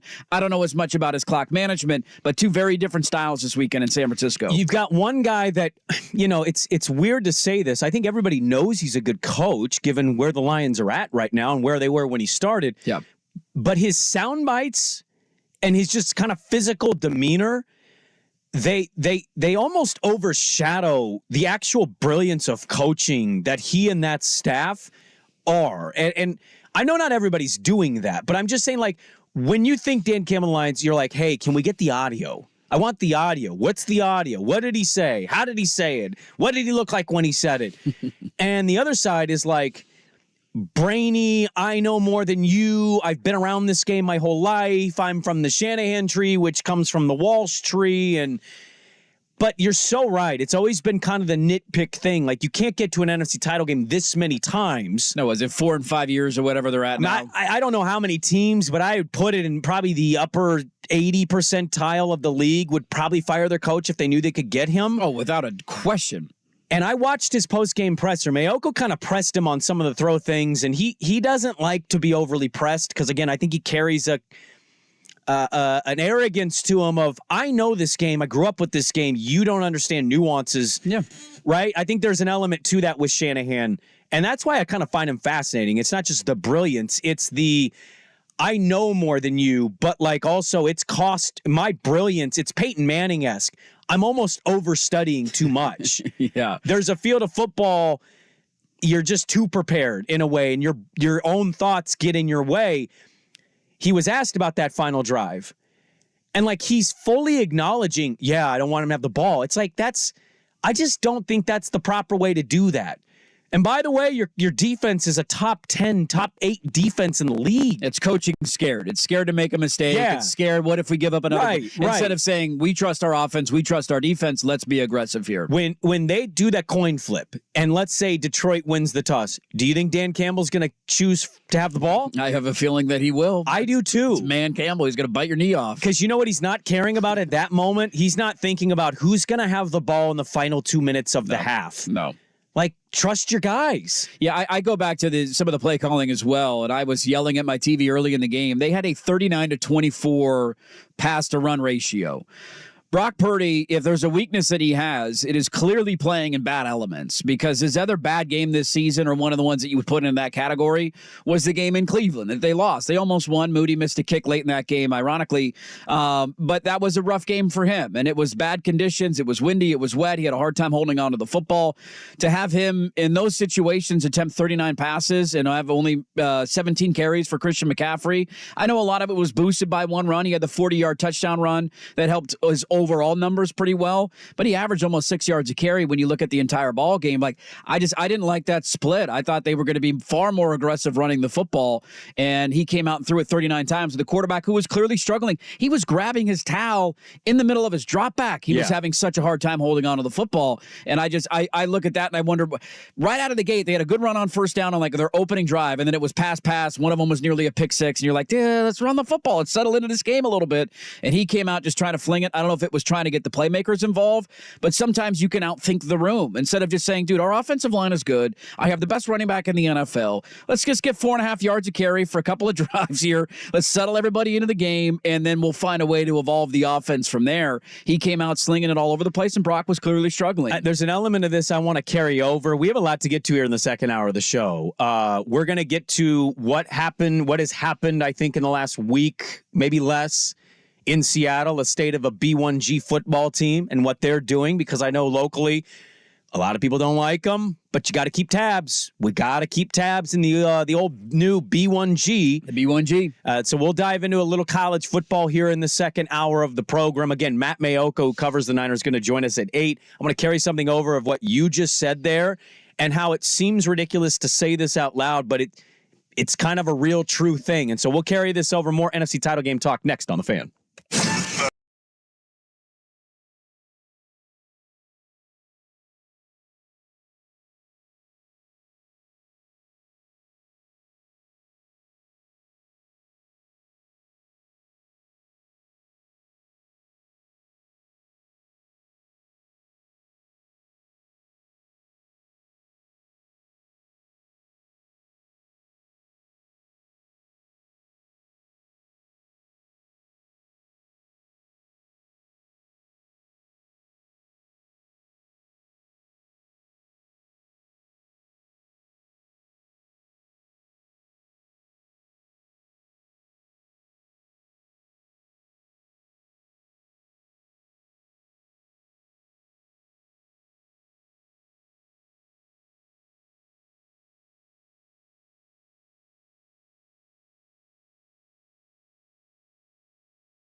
On 1080, The Fan. We got a couple anniversaries today. I want to get to those very quickly here as we continue our NFC title game talk. Swag, this one's for you. 30 years ago today, this sums it up. 30 years ago today when Joe Fisher was 2 years old. So he remembers this vividly. Jimmy Johnson proclaimed, "We will win the ball game," and you can put it in 3-inch headlines. Dallas smoked the Niners 38-21 NFC title game. Back to the coach's words. Back in the day when the Cowboys could beat the 49ers. Yeah, when there wasn't a salary cap and you could stack Pro Bowlers 3 deep on your defense. That run in the early to mid-90s between the Cowboys and Niners. I mean, just insane football getting played. And then it came down to who has Deion Sanders, because now they'll win the game. He went to the Niners in 94 and then went to Charles Haley. Charles Haley. They rotated back and forth. And then 2 years ago to the day, Buffalo with the worst loss maybe in playoff history, 13 seconds, gave up a field goal, lost in overtime. I mean, we did have a Falcons fan text in the last segment. Every time 28-3 is mentioned, I just cry a little bit internally. So you know what? That one will probably take the cake, but this one's close. 13 seconds. It's Buffalo. Buffalo, I think, tops Green Bay in conference title game history, right? The Green Bay Seattle Seahawks left the stadium. I think so. Fans were seen leaving the game. Russ was clearly concussed. Yeah. That was Nano Bubbles' game. That was. He threw like 5 picks in that game. Praise Jesus, Nano Bubbles saved him. I think because of the Packers' history. I mean, it still hurts, don't get me wrong. But at least they won one with Favre. They went to another one. They won one with Rodgers. There's not many teams in the league that have won 4. The Bills went to 4 straight Super Bowls and lost all of them in, 3 of them in blowout fashion and wide right? Yeah, wide right, the first one, and then blowout, the other blowout, 3 blowout. weren't as close. You know, there's a lot of fans that don't like that these anniversaries get mentioned. I don't know what the anniversary of Gary Anderson and the Vikings is. And I, again, was never a Viking fan or Falcon fan, but I hated the Falcons a little more, and I loved Moss. Bud Grant lost 4 back in the Purple People Eater days. Well, only you would know what that was like. I didn't get to watch those games. But I remember being near tears devastated when Cunningham, Carter, and Moss lost because a one-barred face mask guy missed a field goal kick at the buzzer against the Falcons. Of all the people to cost you a game, that guy, who was, by the way, nails the entire season. Had one of the best years of kicker. He was nails all year. Do you know how much it's got to hurt to be the lesser Anderson as a kicker in a game? Because Morton went out there and hit the field goal and they won. At least it wasn't Blair Walsh, though, from like 15 yards out. Okay, it was like minus 400 degrees. No excuses. That was a 20-yard champion. It was he kicked the ball at the 10. Excuses. I watched that. He kicked it at the 10. It was I'm a like, PAT. Come on. He missed it by like 15 yards, too. It wasn't like it was a doink. Yeah, it was. That was a shame. It was Tyler Bass-esque. Real quick, we'll dive back in. We'll get to some college football news and notes that happen. We want to invite you, 1080 The Fan, to play in our first. I'm getting rid of this annual. I know our boss might not like that, but like you got to have more than one to call it annual. You can put inaugural in there. Inaugural. Our inaugural Fan Winter Golf Classic at X Golf, Tualatin, and Vancouver, Tuesday, February 27th. I don't know if anybody can see this listener-wise, but if you're on YouTube, this is my old planner. I got a 2024. I'm becoming an adult. You're a planner guy now. Huh? I need to be planner guy. Yes. Put this on your planners. February 27th. Sign up a threesome now. You can choose from either the noon round or 4 p.m. Again, at either Tualatin or Vancouver X Golf locations. Danny Dusty will broadcast live from X Golf Vancouver. Isaac and Suk will be live from X Golf Tualatin. Winning threesome wins a foursome at our summer annual Fan Golf Classic, the 10th one of that. The last place threesome will get a free lesson at X Golf. Go to 1080thefan.com for more info and to sign up your threesome now. What? You know, you can say Jared Goff or maybe the secondary, because if the Niners are going to win, I think they're going to expose some things with Detroit's defense. We know it's a little shaky of a defense. Sure. What are you more nervous of on the other side? Let's take Dan Campbell and the Lions. They're there. We know. From the Niner perspective, what are you more nervous about? Brock Purdy or Kyle Shanahan? Weird to say that, but we know his weaknesses as a coach. Stop thinking about what the other team's going to do and just go play your brand of football. Or Brock Purdy, he completed 2 passes on the last drive, was horrific in that game. He was really bad. What are you more nervous for? I think you have to say Brock Purdy just because of his age, and I think the amount of pressure that's on that dude's shoulders, man. There's not many guys that are in their second year in the NFL who was it was 7th round, last pick in the draft, who was basically told, if you don't win this game this weekend, we're questioning everything about our future. Like, just think about that for a second. This dude's in his second year in the NFL. He has broke almost every 49er passing record this year. He was number 1 in almost every major statistical category throughout the regular season in the NFL. Go look up and down all the leaders in the NFL this year. Yards per attempt, just go down the list. He's number 1 in almost every single one of them. He is in his second straight NFC championship game, but he is being told if he doesn't win this, the 49ers have to sit down and ask themselves hard questions. You're not a franchise quarterback, despite breaking all these records. I thought Shannon Sharpe made a great point yesterday, and that's not something I say a lot. I don't dislike Shannon Sharpe, but it blew my mind because this is the way history works, and your sport in the NBA does this more so than anybody else. I think I know what you're talking about. I almost used it on the show today. So, Swag, you were alive. I was not. Do you remember the 1982 NFC Championship game? It was the catch game. For example, if you Dwight Clark, Cowboys. Yeah, Okay. I thought that was 81, but maybe it was 81 season. It was 81 season, but sure, the game happened in 82, but it was the 81-82 season. Okay. Oh yeah, Niners win. Do you remember anything about Joe Montana that day outside of the catch? No, I don't either. You don't either? Did you not see this clip? Or are you just playing along? No, I guess I saw a different Shannon Sharpe thing. So this is hilarious to me, and this is the way we operate. I mean, that was a dog. It wasn't a lot of offense, and it was a slugfest. The final score was 28-27. Yeah. The final touchdown made it 28-27. We often ask our quarterbacks, what matters most? What are you judged by? What do you do late? Can you lead the game-winning drive? Can you put the team on your back and find a way to get the job done? Brock Purdy has been crucified all week for the way he played, and he was really bad for 3 quarters of that game. Nobody would disagree, although the touchdown pass to Kittle was a thing of beauty. It was. He was great on the last drive. You can say it wasn't a ton, but he was like he made the throws 60 of 68 yards. Yeah. The Jennings throw was great. He had one along the sideline. Ayuk had he had a nice scramble. He got the job done when the team needed. And Shannon Sharpe brought this up yesterday, and I honestly didn't even know this. I've seen the catch highlight 30,000 times in my life. We all have. It's one of the most iconic plays in NFL history. In the first 3 quarters of that game, Joe Montana threw 3 interceptions and lost a fumble. 4 turnovers. All we remember is what? The catch. The throw. He's the GOAT. Yeah. He's the greatest of all. He's clutch. Come on. He gets stuck in the ground. That's all we remember. And it was hilarious to think about that. And he was talking to Orlovsky and I think Stephen A. and they were both like, I didn't know that either. Yeah. Like, this is how, imagine what Twitter would have been saying for the first 3 quarters of that game. Joe Montana can't win the big. Joe Montana's not good enough. He's only winning because of Bill Walsh. He's only winning because he's got this guy and that guy. And then he gets the job done on the last drive and he's the GOAT and he's clutch and he's for Brock Purdy supporters, the weather forecast 73, partly sunny. Oh, it's perfect weather. 5 mile an hour winds. And it's a 3:30 game, so like you still get the sun, the nice temperature. Like you can't be missing those throws again in that weather. No. And there's maybe a conversation about small hands Purdy in rain. Sure, okay, maybe. The elements affect him. But the elements will not be a problem this weekend, and it shouldn't be for either quarterback. It's going to be about scheme.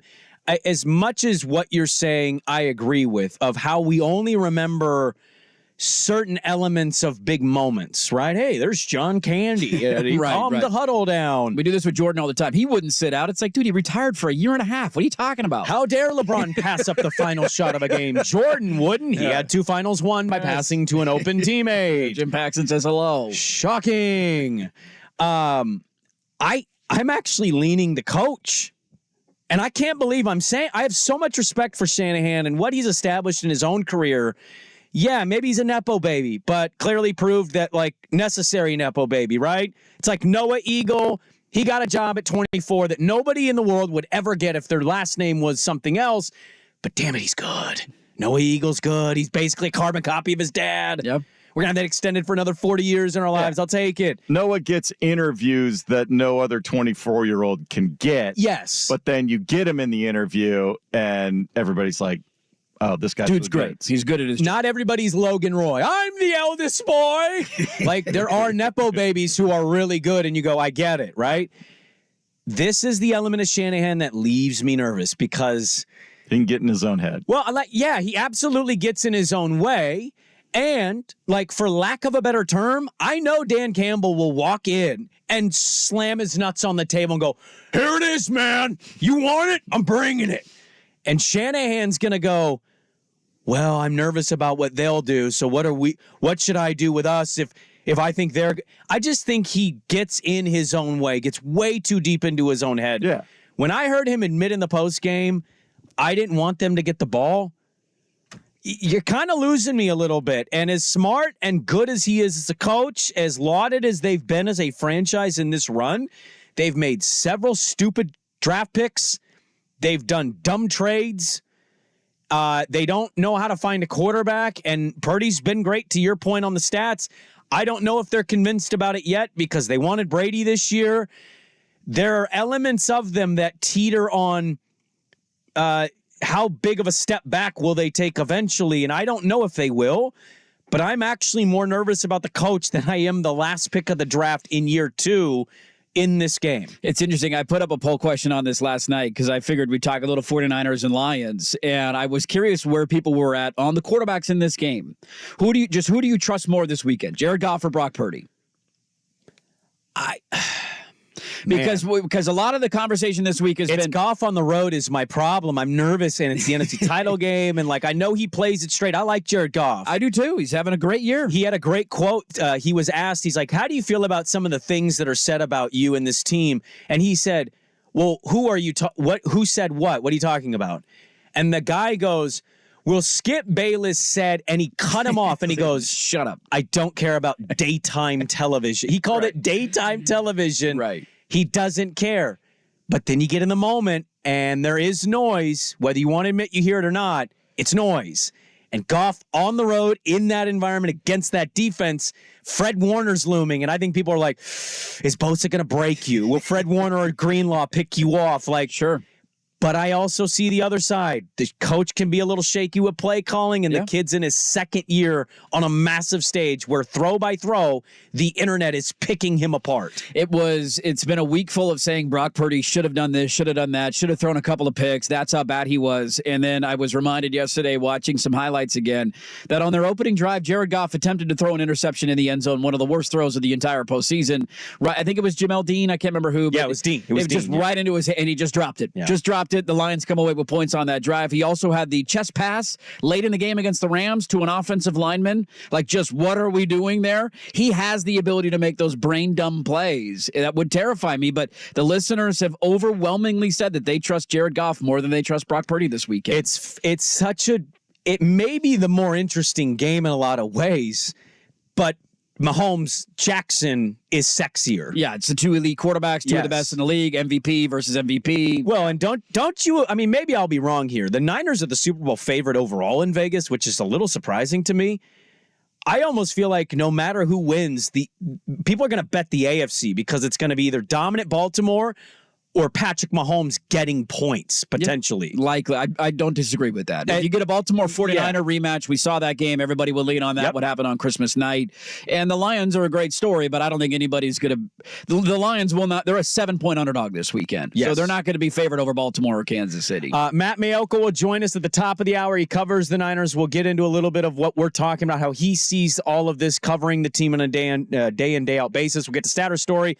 Coming up next... Let's dive into a little college football. Some news has happened up north. A little B1G football update. We'll do it next, but first, Swag with the sports update. Now, from the Spirit Mountain Casino Sports Desk, a Sports Center update on 1080 The Fan. Brought to you by Toro Mexican Kitchen. Transport yourself to Baja, Mexico with delicious regional dishes and cocktails. Book your table today at ToroPDX.com. First on The Fan. The final seconds of the Blazers game against the Thunder in OKC has them so hot they have filed a protest. Referees did not see head coach Chauncey Billups trying to get a timeout just before Malcolm Brogdon was whistled for a double dribble. Portland a 1-point lead at that point. Free throws and a final shot from Jalen Williams give the Thunder the 111-109 win. They're in Houston tonight to face the Rockets, 5 o'clock on Root Sports Plus. The Milwaukee Bucks on Tuesday, despite having the second best record in the Eastern Conference, fired first-year head coach Adrian Griffin. There are differing reports as to whether or not they have hired Doc Rivers to replace him. A rare Wednesday start on the PGA Tour at Torrey Pines this week. It is the Farmers Insurance Open. They will use both the north and south courses for the opening 2 rounds. First group's teeing off this morning at 8:50 a.m. More sports scores and stories in 30 minutes. Jason Swigart from the Spirit Mountain Casino Sports Desk. The playoffs, the big game. Watch and wager on all the action at Spirit Mountain Casino. Learn more at spiritmountain.com. Go deeper on the Trailblazers. The Rose Garden.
The Fan. All right, Matt Mayoko coming up top of the hour. Talk a little bit more about the 49ers.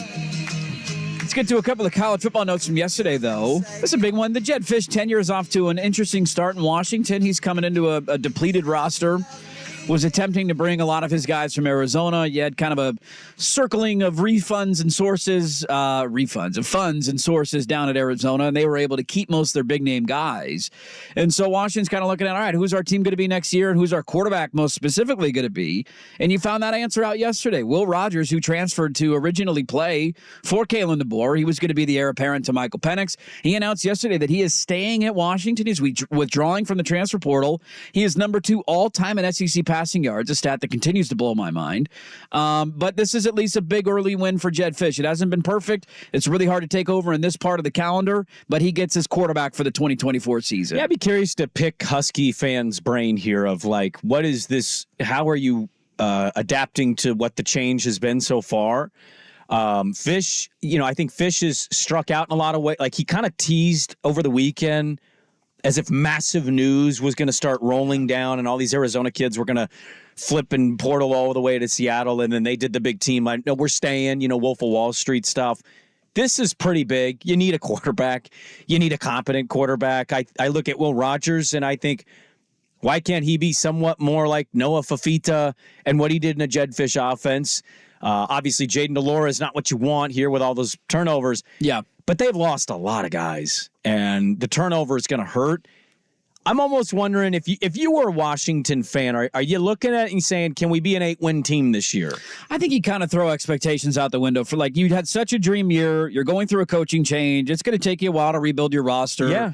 I'm not saying you're cool with 2-10 or 1-11. I don't think Washington's going to be that bad. Geez, sound the alarms if they're sub 4 wins. I mean, their first 2 games, I'll go look it up again. I mean, they play like Eastern Washington and Baylor School for the Blind. Well, that's not like the full Big Ten either is very challenging. Indiana's not scaring me at all. Like, get the hell out of here with that. I just think you kind of look at next year and you reset. Like, let's get through next year, see where we're at, see how it goes, and then you can have expectations for the season after that. I was in thinking about like coaching changes. The one thing I think about is like how much that sucks to hear, though. Yeah. Hey, a whole year of your life, if you get through it, your team's not going to be amazing. Right. Just bear with us. I'm like, you said the other day, a decade of sucking in the NFL. And I'm like, could you imagine losing 10 whole years of your life? 10 years in a row. Some people only get 6 of those 10 or 7 of those 10. And one of those 10, you're terrible. It's not a good place to be in. But if he can replug the pipeline of Seattle, it's clearly been unplugged for a while with them. Absolutely it has. Replug that in, establish some kind of pipeline for yourself in L.A., look amazing on offense, and plug back into the portal. This can be a quicker rebuild. Maybe not DeBoer level, but maybe you get close to it is kind of pie in the sky, I would think, thinking for Husky fan. I honestly, you say no expectation. I still look at the situation. They have lost a lot. They lost everybody on their offense. Mm-hmm. But if you get a quarterback, you got a running back in the portal, you got a DB. Yeah, they're starting to repiece it a little bit.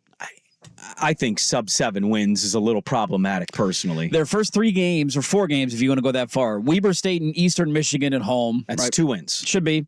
Then you get Washington State in Seattle at Seahawks Stadium, but it's a home game for you, and I don't know how the Cougs are going to be next year. Coug fans are good at showing up at that Seahawk game and making that a little more of a split than just a Husky. The tickets sold will be it's supposed to be more of a 50-50 split, but you're not traveling is my larger point, and I don't know how good the Cougs are replacing a lot, and Cam Ward's gone, as you got to find a new quarterback and all that, so I don't. And then you open Big Ten play with Northwestern at home. And I know Northwestern was a good story this year. They were. That's they extended the coach. Winnable game. So, I mean, you're looking at the start of the run of saying, all right, and then you go, you get Michigan, and then you got to go to Iowa, and you got USC and Penn State and Oregon late in the season. Yeah. Like, things will pick up for them in the back half. Can you be 4-0, I think, is the ultimate. If you're there, then you can maybe rattle off a couple wins here and there.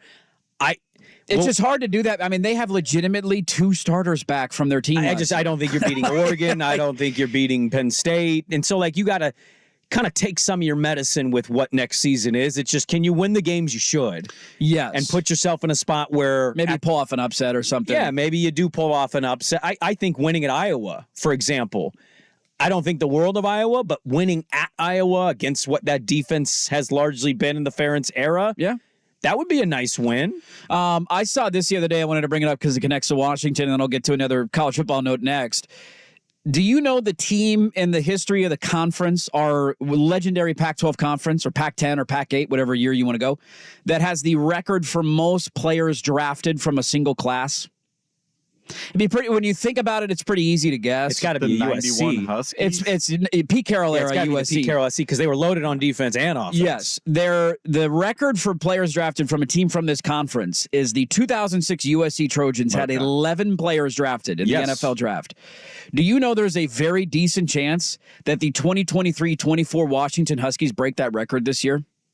They have the potential. Now, some of these guys end up going undrafted for, you might not get picked in the 6th or 7th round. You got a receiver. They have a chance to have 13 guys drafted this year in the draft. Well, they've got multiple receivers. You have 3 receivers will be for top 3-round picks because Odunze is going to be a first-round pick. Polk is going to be a second-round pick. And McMillan will be a top 3-round pick. Penix will be a first-round pick. Their running back's Johnson, their edge rushers, the offensive linemen. I mean, I was looking at that the other day. They have a chance to break the record for most drafted players. Is Hampton back, their safety? Because if he's gone, he's going to get drafted. He's a good player. Yeah, so and some of these guys, you're splitting hairs because they might be undrafted free agents that go on and sign. But I saw that the other day because Husky fan has been very upset with Kalen DeBoer. He had a comment in Tuscaloosa where he basically said, I walked into this same situation when I took over in Seattle. We've been here before. We know how to handle this. And Husky fan was immediately like, dude, we're on the brink of breaking the record for most drafted players. And 90% of those guys were on that roster before you got hired. So Penix, sure. Dylan Johnson, sure. The rest of them, you didn't recruit them. They were already there. That certainly can be bothersome. But what I would say to Husky fan is, like, just piss off. Like, who cares about what DeBoer... DeBoer is trying to get the fire out. Yes. He needs to calm his own fan base down. He's lost his guy. He's lost their guys. Yeah. He's trying to get guys in. Like, he's sitting in a situation right now where, like, can Milroe play in that offense? We'll see. I don't know if Milroe can be Penix. Maybe he can be an element of it with his legs, too. Can DeBoer mold his offense to better fit? Yes. Can he change his offense from what it was last year to this year? And what is the guy's name? Courtney Morgan? Yeah. The cat he brought from Michigan to UW, from UW to Bama. Can that guy, and I've seen pictures of him on private jets, can he have that guy just establish the hub that it's been Tuscaloosa? Who cares what he says? It doesn't matter. It's irrelevant. You don't have to believe anything he says. He's selling the Roll Tide Roll Reddit stream is what he is doing right now. He is. Thought here quickly from a Husky fan. If you have to hit the reset button anyways, this is a good year to do it. Yeah. You're already going to lose a lot. Transitioning to the Big Ten, you almost have a built-in pass for a rough first year. It's a fair point. I agree with that. I want to get to another random note out of college football. This makes a lot of sense, but would it surprise you? And then an update on another player. We'll get to those coming up next on The Fam.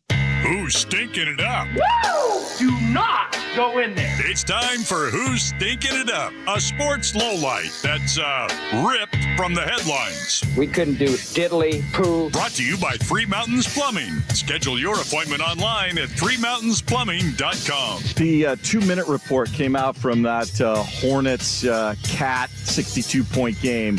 10 incorrect calls in the final 2 minutes, including 7 missed fouls where they sucked on the whistle down the stretch. You said it was me. I thought stinking it up was going to be the end of that Pilots San Diego game. I'm a little disappointed.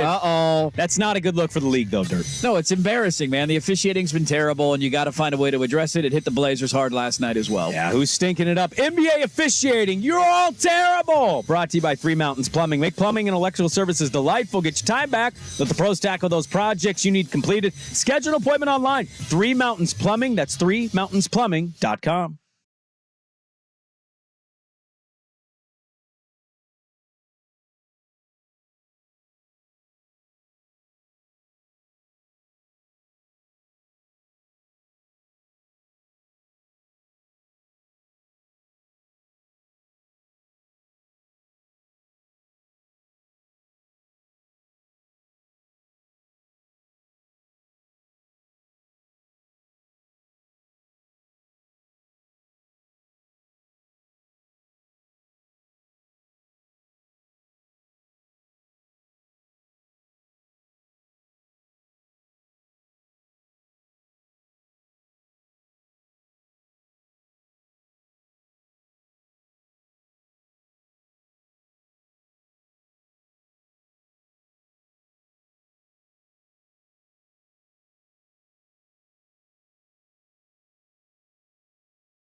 A fan.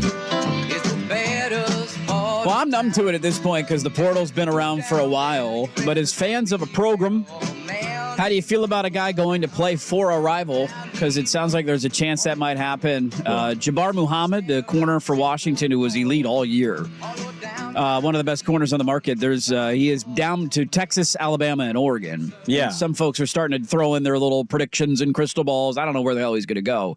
But there's a chance he ends up at Oregon. He really likes the culture. I mean, he's commented on this, and he said, I don't know about you. I always find this, like, mind-blowing.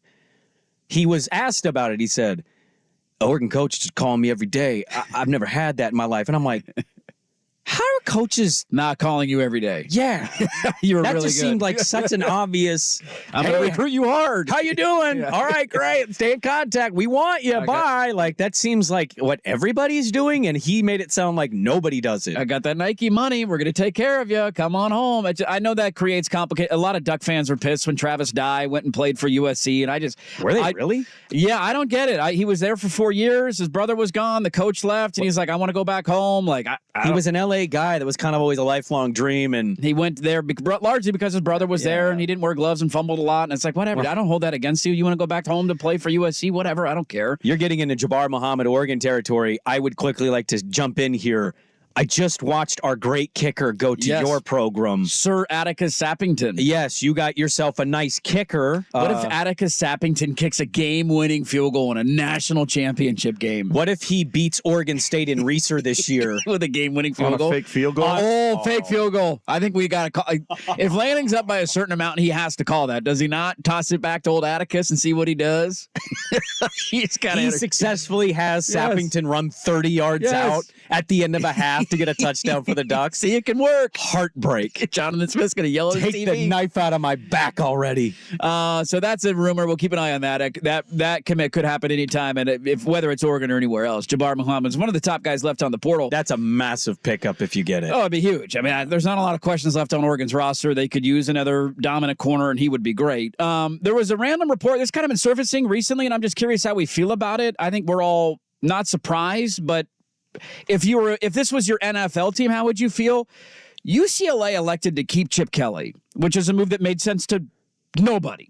Like, he doesn't recruit. It hasn't been great. Like, I don't know why you made that move. I would say they were forced to. They can't afford Maybe that's it. to do anything. Maybe that's They're it. Broke. The reports in the last couple of days are saying that he is actively looking for an offensive coordinator job in the NFL, and he's going to leave UCLA. Okay, so you'd have to help me here. I thought it was that teams were eyeing and looking at him, and not what you said. Not that he was eyeing. Maybe it starts looking. from the teams, but he is not shooting down any interest in an offensive coordinator job. Somebody's taking the phone calls. He's taking a phone call. I mean, come on. He doesn't. There was a story from a player who just committed to Arkansas who was also being recruited by UCLA. I was reading this ironically the other day. He said he went to UCLA for a visit out of the transfer portal.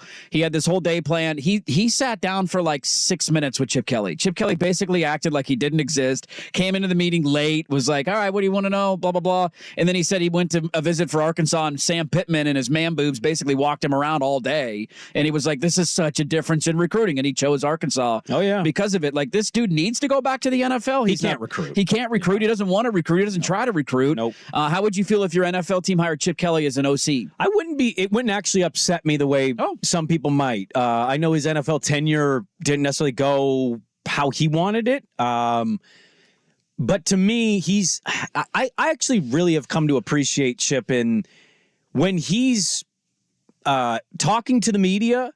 He just seems very down to earth. He answers almost every question. He's not as snarky as he was at Oregon. Yeah. I think his experiences have humbled him a little bit. I have no problem with Chip Kelly, the play caller, the offensive mind. My thing with Chip Kelly is he doesn't recruit. He doesn't care about recruiting. No. You cannot win in college football if you cannot recruit at an elite level or even a decent level. And UCLA's been embarrassingly bad. And I also don't think he's a good leader. And I don't mean that as a necessarily negative knock on him as a person. He's got his personality. Yeah, he's the antithesis of Dan Campbell when it comes to the motivating and rallying the troops the and culture that sort of stuff thing. in the locker room. I think he's good NFL brain. Just stay in the room, just talk coach. to the quarterbacks and coach. I think he's great there, leading a group of men or college players. You know me, I've been on this a long time. I'm not a big fan of it. And I think this might be the right path for both sides. The most UCLA important looks thing, awful right now. Yes, I think the most important thing would be the fit with the head coach. So there's a rumor that it might be him and Dan Quinn going to Seattle. That was a speculated thing yesterday. Dan Quinn, head coach, Chip Kelly, offense coordinator. Yeah. I'll do the offense, you do the defense. I'm going to put that up as a poll question because I missed that report. That would be fascinating how Seahawks fan would take that. Because I don't think Seahawks fan, I think, and if there's anybody out there that wants to text in or comment that I'm an idiot, I'm wrong. There's a feel that I get on Seahawks Twitter. They want the new shiny young thing. They don't want the retread coach who coached them years ago as a DC, then went to Atlanta.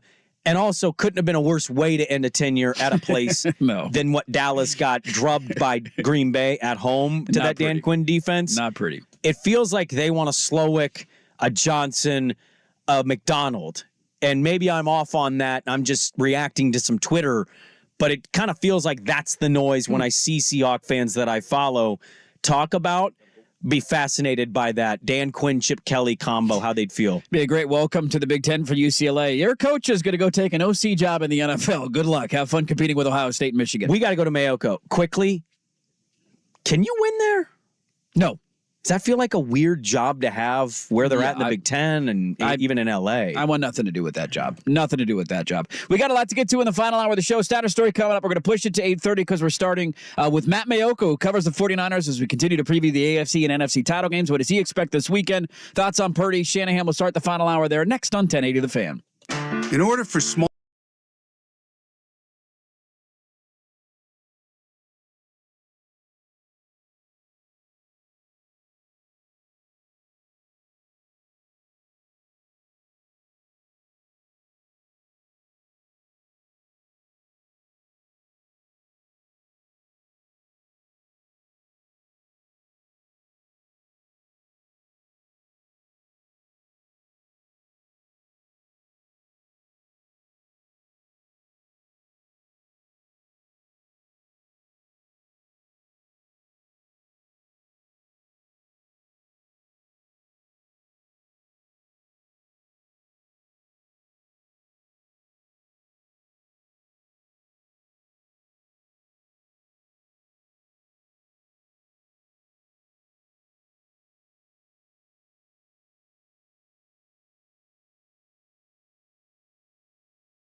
From the Spirit Mountain Casino Sports Desk, a Sports Center update on 1080 The Fan. Brought to you by Crunch Fitness. Only 24 cents to enroll this January. Find your Crunch time in Portland, Vancouver, and online at crunch.com. First on The Fan.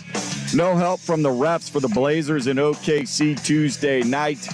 They can't get a timeout. Chauncey was trying to call with 15 seconds left. The officials whistled Malcolm Brogdon for a double dribble. And then Billups got tossed for his protest coming out on the court. Thunder steal the win 111-109. Blazers in Houston to face the Rockets tonight at 5 o'clock on Root Sports Plus. The Milwaukee Bucks firing first-year head coach Adrian Griffin Tuesday, halfway through his first season. There are differing reports out there as to whether or not they have actually reached an agreement with Doc Rivers to replace him. 3 new members of the Baseball Hall of Fame announced Tuesday afternoon, including 2 on their first ballot. Third baseman Adrian Beltre, catcher Joe Mauer going in with first baseman Todd Helton in his 6th year. That's the 2024 class going to Cooperstown this summer. More sports scores and stories in 30 minutes. Jason Swigart from the Spirit Mountain Casino Sports Desk. The playoffs, the big game. Watch and wager on all the action at Spirit Mountain Casino. Learn more at spiritmountain.com. It's The Fan on FM. Go to 99. Enjoy high def 1080 The Fan. In this wide world of sports, some stories can slip through the cracks. Now, before we do this, let's go over the ground rules. This is the Daily Ticker, where Dirt and Sprague visit the insiders that are covering the stories you've heard about, and some you haven't. How'd you do that? Actually, I'm not even mad. It's amazing. The Daily Ticker with Dirt and Sprague on 1080 The Fan. All right, Daily Ticker a little bit later here this morning. Matt Mayoko couldn't go at 7:30. He could go at 8. We talked a lot about the NFC Championship game earlier on in the show. By the way, quick note, Seahawk fan are chiming in. They are in agreement with your assessment about what they want this offseason. They don't want the retread. They don't want the retread. Right. Stay away from the retread. I put up a poll question. Does Dan Quinn as the coach, Chip Kelly as the OC, does it do it for you if you're a Seahawk fan? So you can go vote on that at Dirt and Sprague on Twitter. Let's get to Matt Mayoko before the NFC title game. Matt Mayoko, NBCS on Twitter, one of the best out there covering the 49ers and a good friend of the show here. Matt, good morning to you. You have followed this team and covered this team for a long time. You've been around Brock Purdy his entire career now, coming out of nowhere to get to where he is. What have you made of the national discourse around him and the way that I guess the national media has treated him after that win over Green Bay this weekend? Yeah, I don't really get it. I don't understand. It seems like, I don't know, are they saying the same thing about Jordan Love? They aren't, are they? No. Yeah, and I mean, Brock Purdy did more to enable his team to win than the losing quarterback, that's for sure. You know, Brock Purdy didn't make a couple of mistakes, bad throws that led to interceptions, including one. That when the team was trying to move down the field to tie the game. I don't know what it is. I mean, it could be, I don't know, if maybe just where he entered the league as a 7th round draft pick makes people jealous, or I don't know. I have no idea. Maybe people are like, oh, I didn't never heard of Brock Purdy before he got to the NFL. So it makes me look bad for not knowing who he was. So I'm just going to ride with the theory that he's not very good. Now, I mean, all that said, he didn't play very well Saturday night, but everybody knows that.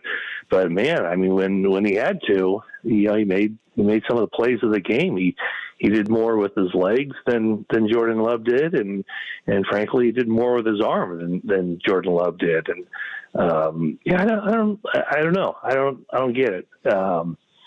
If you're around him, it's really hard to come up with anything negative about him because he's such he just handles himself so well, and from day one, his teammates respected him and really, really love him. And so, I don't know. I have no idea why he doesn't seem to get the credit he deserves, because fans, coaches, and players voted him as the starting quarterback in the NFC. So the people who know I guess they're the ones who know. Matt, we played your clip on your 49er overreaction video about is the play calling actually a liability for the Niners? And we played the audio of you kind of walking through it and why you kind of feel it's a valid thing to be thinking about this week. And we saw that horrific clock management at the end of the first half against Green Bay a week ago. He's such an interesting guy because you can't really argue much against him. The record speaks for itself. When his quarterback is healthy, they are the lead contender in the NFC, if not right in that conversation. They get to this point almost every single season when they're healthy, and yet we all kind of are seeing the same little warts. So, we know he's great. He knows his offense. I want to ask you, you've been covering him a while. What is he just like to cover? What have you learned about Kyle Shanahan? Let's get away from the X's and O's. We know all that. He's brilliant. He grew up in it. But what have you learned about Kyle Shanahan from covering him day in and day out? You had a fun exchange, I thought, in the post game about the throws. What's he like? What have you learned about Kyle Shanahan? Oh, I mean, he's great to cover. I mean, I've been doing this a long time, and he's, I'd say, far and away the best coach to cover. I mean, he's honest. He's real. He will often, he gives you good answers. He and I have had some back and forth through the years, but I think that we have a really good rapport, a good relationship. So I like everything about him. I think he's a great coach. That overreaction piece, can his play calling become a liability? I mean, there are times, when things, when the 49ers offense doesn't click, and, is that his play calling? Is it his, is it just the execution? I mean, let's face it. I mean, they got a lot of weapons on offense, and when they're rolling, man, they are rolling. It kind of goes chicken and egg a little bit. I mean, when the offense is moving the chains and he's dialing it up, I mean, it's just, there are times where they just seem unstoppable, but other times, such as the third quarter of that game and the first possession, I guess, where things aren't clicking. It's kind of tough to pinpoint why it's not happening, but for as great as that offense can be within calling the plays, there are times when things do get bogged down a little bit and it doesn't seem smooth and it doesn't flow. So, is that his play calling? Is it, he's got a tough challenge as the play designer and the play caller because, there are so many different mouths to feed, right? I mean, whenever he gets the ball to Christian McCaffrey, people are like, boy, what, he's giving the ball to McCaffrey too much. Why doesn't he get Elijah Mitchell in there? And then when he's not, it's like, well, what's he doing? He should be feeding the ball to Christian McCaffrey. What's going on? So, when things aren't going well, it's easy to look at the play caller, and probably more so with the 49ers than any other team, just because there are so many different options. And people will always say, well, this is what they were doing and it wasn't working. Why weren't they doing this instead? This guy is a great playmaker too. Yeah, it's hard to keep everybody happy. A victim of your own success. Exactly. Matt Mayoko, our guest, NBC Sports Bay Area, at Mayoko NBCS on Twitter. On that note, we know this offense is just slightly different when Debo's not out there. He's such a difference maker, ability to run it and catch it. What are we hearing about him, and how are they feeling about him this weekend? Well, we'll probably know a little bit more today, see if he's out there. I can't imagine he'll be practicing today. The fact that nothing is fractured with the shoulder, obviously a good sign. To me, that means that it's more a pain management thing. So that being said, man, it's difficult to imagine him not being out there, but it was enough to keep him out of most of the game, all but 9 snaps of the Saturday night game. So we'll see, but I think we'll have a better idea. Today, the team's scheduled to take the field, I think, around 1 o'clock for practice. So, like I said, I would not expect him to be out there. But it's basically, how he wakes up today and feels. He's feeling better than the arrow's pointing up. If not, where it's going to be a anxious few days here before the team determines, if he's a full go for Sunday or not. What's the matchup for you, Matt? I think a lot of people feel that the matchup is in the Niners' advantage here, but if we're looking at things, and I know you've looked into the Lions, you've probably seen some Lions stuff when you're not covering the Niner game. What is the matchup for you that you're kind of circling going, can Detroit expose this for San Francisco to make this either uncomfortable or pull off an upset? Yeah, I would say that when the 49ers have their nickel defense out there, are they attacking? Are the Lions able to attack Ambry Thomas on the outside? The 49ers run defense hasn't been good. It's basically the Lions offense against the 49ers defense, which is kind of crazy to think of because it's been a defense-dominated team, the 49ers have been, and that's been the strength of the team. But the Lions run the ball really well. The 49ers defense has not been great against the run here in the last month and a half. And so if the running game is successful for the Lions, that sets up play action. The pass rush hasn't been getting home, and that could give Jared Goff enough time to get the ball down the field and expose some stuff in the 49ers secondary that's been a weakness. So really, I guess the key would be to stop the run. The run and to get pressure on the quarterback without bringing extra guys. 49ers don't like to blitz, and so if they have to start blitzing, that's not a good sign, but they need Chase Young to get home on the other side, and Nick Bosa will get the double teams, and he'll get his pressures, but they got to get some hits on Jared Goff and make him uncomfortable. I don't know if fallout's the right word, Matt, but is there any sort of overreaction you think from the organization if they are to lose this weekend? I don't know if quarterback, head coach. Do you think there's anything that comes from it? I don't think so. I mean, they just signed, head coach and general manager to contract extensions in the, right as the season opened. I mean, this has been a good team for a long time. The organization is running very smoothly. Sure, there'll be tons of disappointment. There will be some roster turnover, but I just can't imagine that they would, do anything drastic. I mean, I think the locker room would not react well to that. So, no, I don't think there's anything. I mean, there's pressure on the team, no question about it, because of the roster that they've put together. But they got one of the, I think objectively, they have one of the better coaches in the NFL. I'd say, maybe not so objectively, they have, objectively, they have one of the best rosters in the NFL.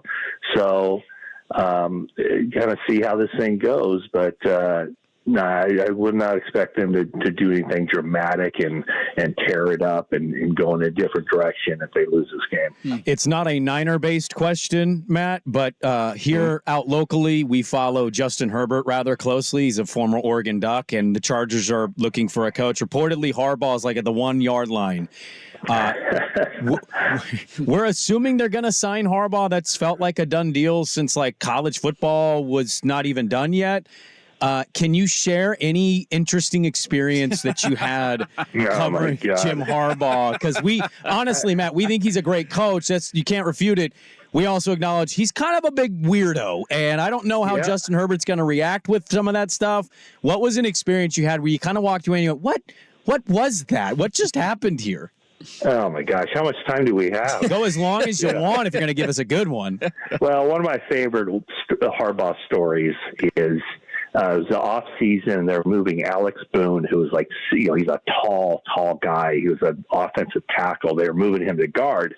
And my question to Harbaugh was, I think I'd just been talking to Boone the day before and asking him about this part of it. And I said, hey, is there any issue or anything with moving a guy who's 6'8" into guard, for the quarterback seeing over him or, something like that. And Harbaugh, as soon as I said 6'8", Harbaugh said, you think he's 6'8"? And I go, I don't know. I've never measured him, but I think he's 6'8". He just told me yesterday he's 6'8". He's like, I don't think he's 6'8". I think he's 6'7". I go, okay. But anyway, the question, he goes, let's bet. Let's bet. If you think he's 6'8", I think he's 6'7". Let's bet on this. And I was like, oh, okay, let's bet. What do you want to bet? And I was like, I don't know. And somebody says, bet $5. And he goes, okay, $5. And he sticks his hand out, shakes my hand. Well, then we go into the locker room, and I think I went over and I was talking to somebody else in the locker room, and apparently Harbaugh marches up to Alex Boone and grabs him and says, come on, I want to measure you. And he puts him up against the wall, has this ruler, puts it on there, and he's 6'8". So then someone else who saw it said, hey, you won the bet. I just saw Harbaugh measure Alex Boone. I was like, oh, okay, cool. So the next day, Harbaugh doesn't say anything to me, but then I say, hey, by the way, I heard I won the bet. And he goes, well, what are you talking about? I heard you measured Alex Boone, and he's 6'8".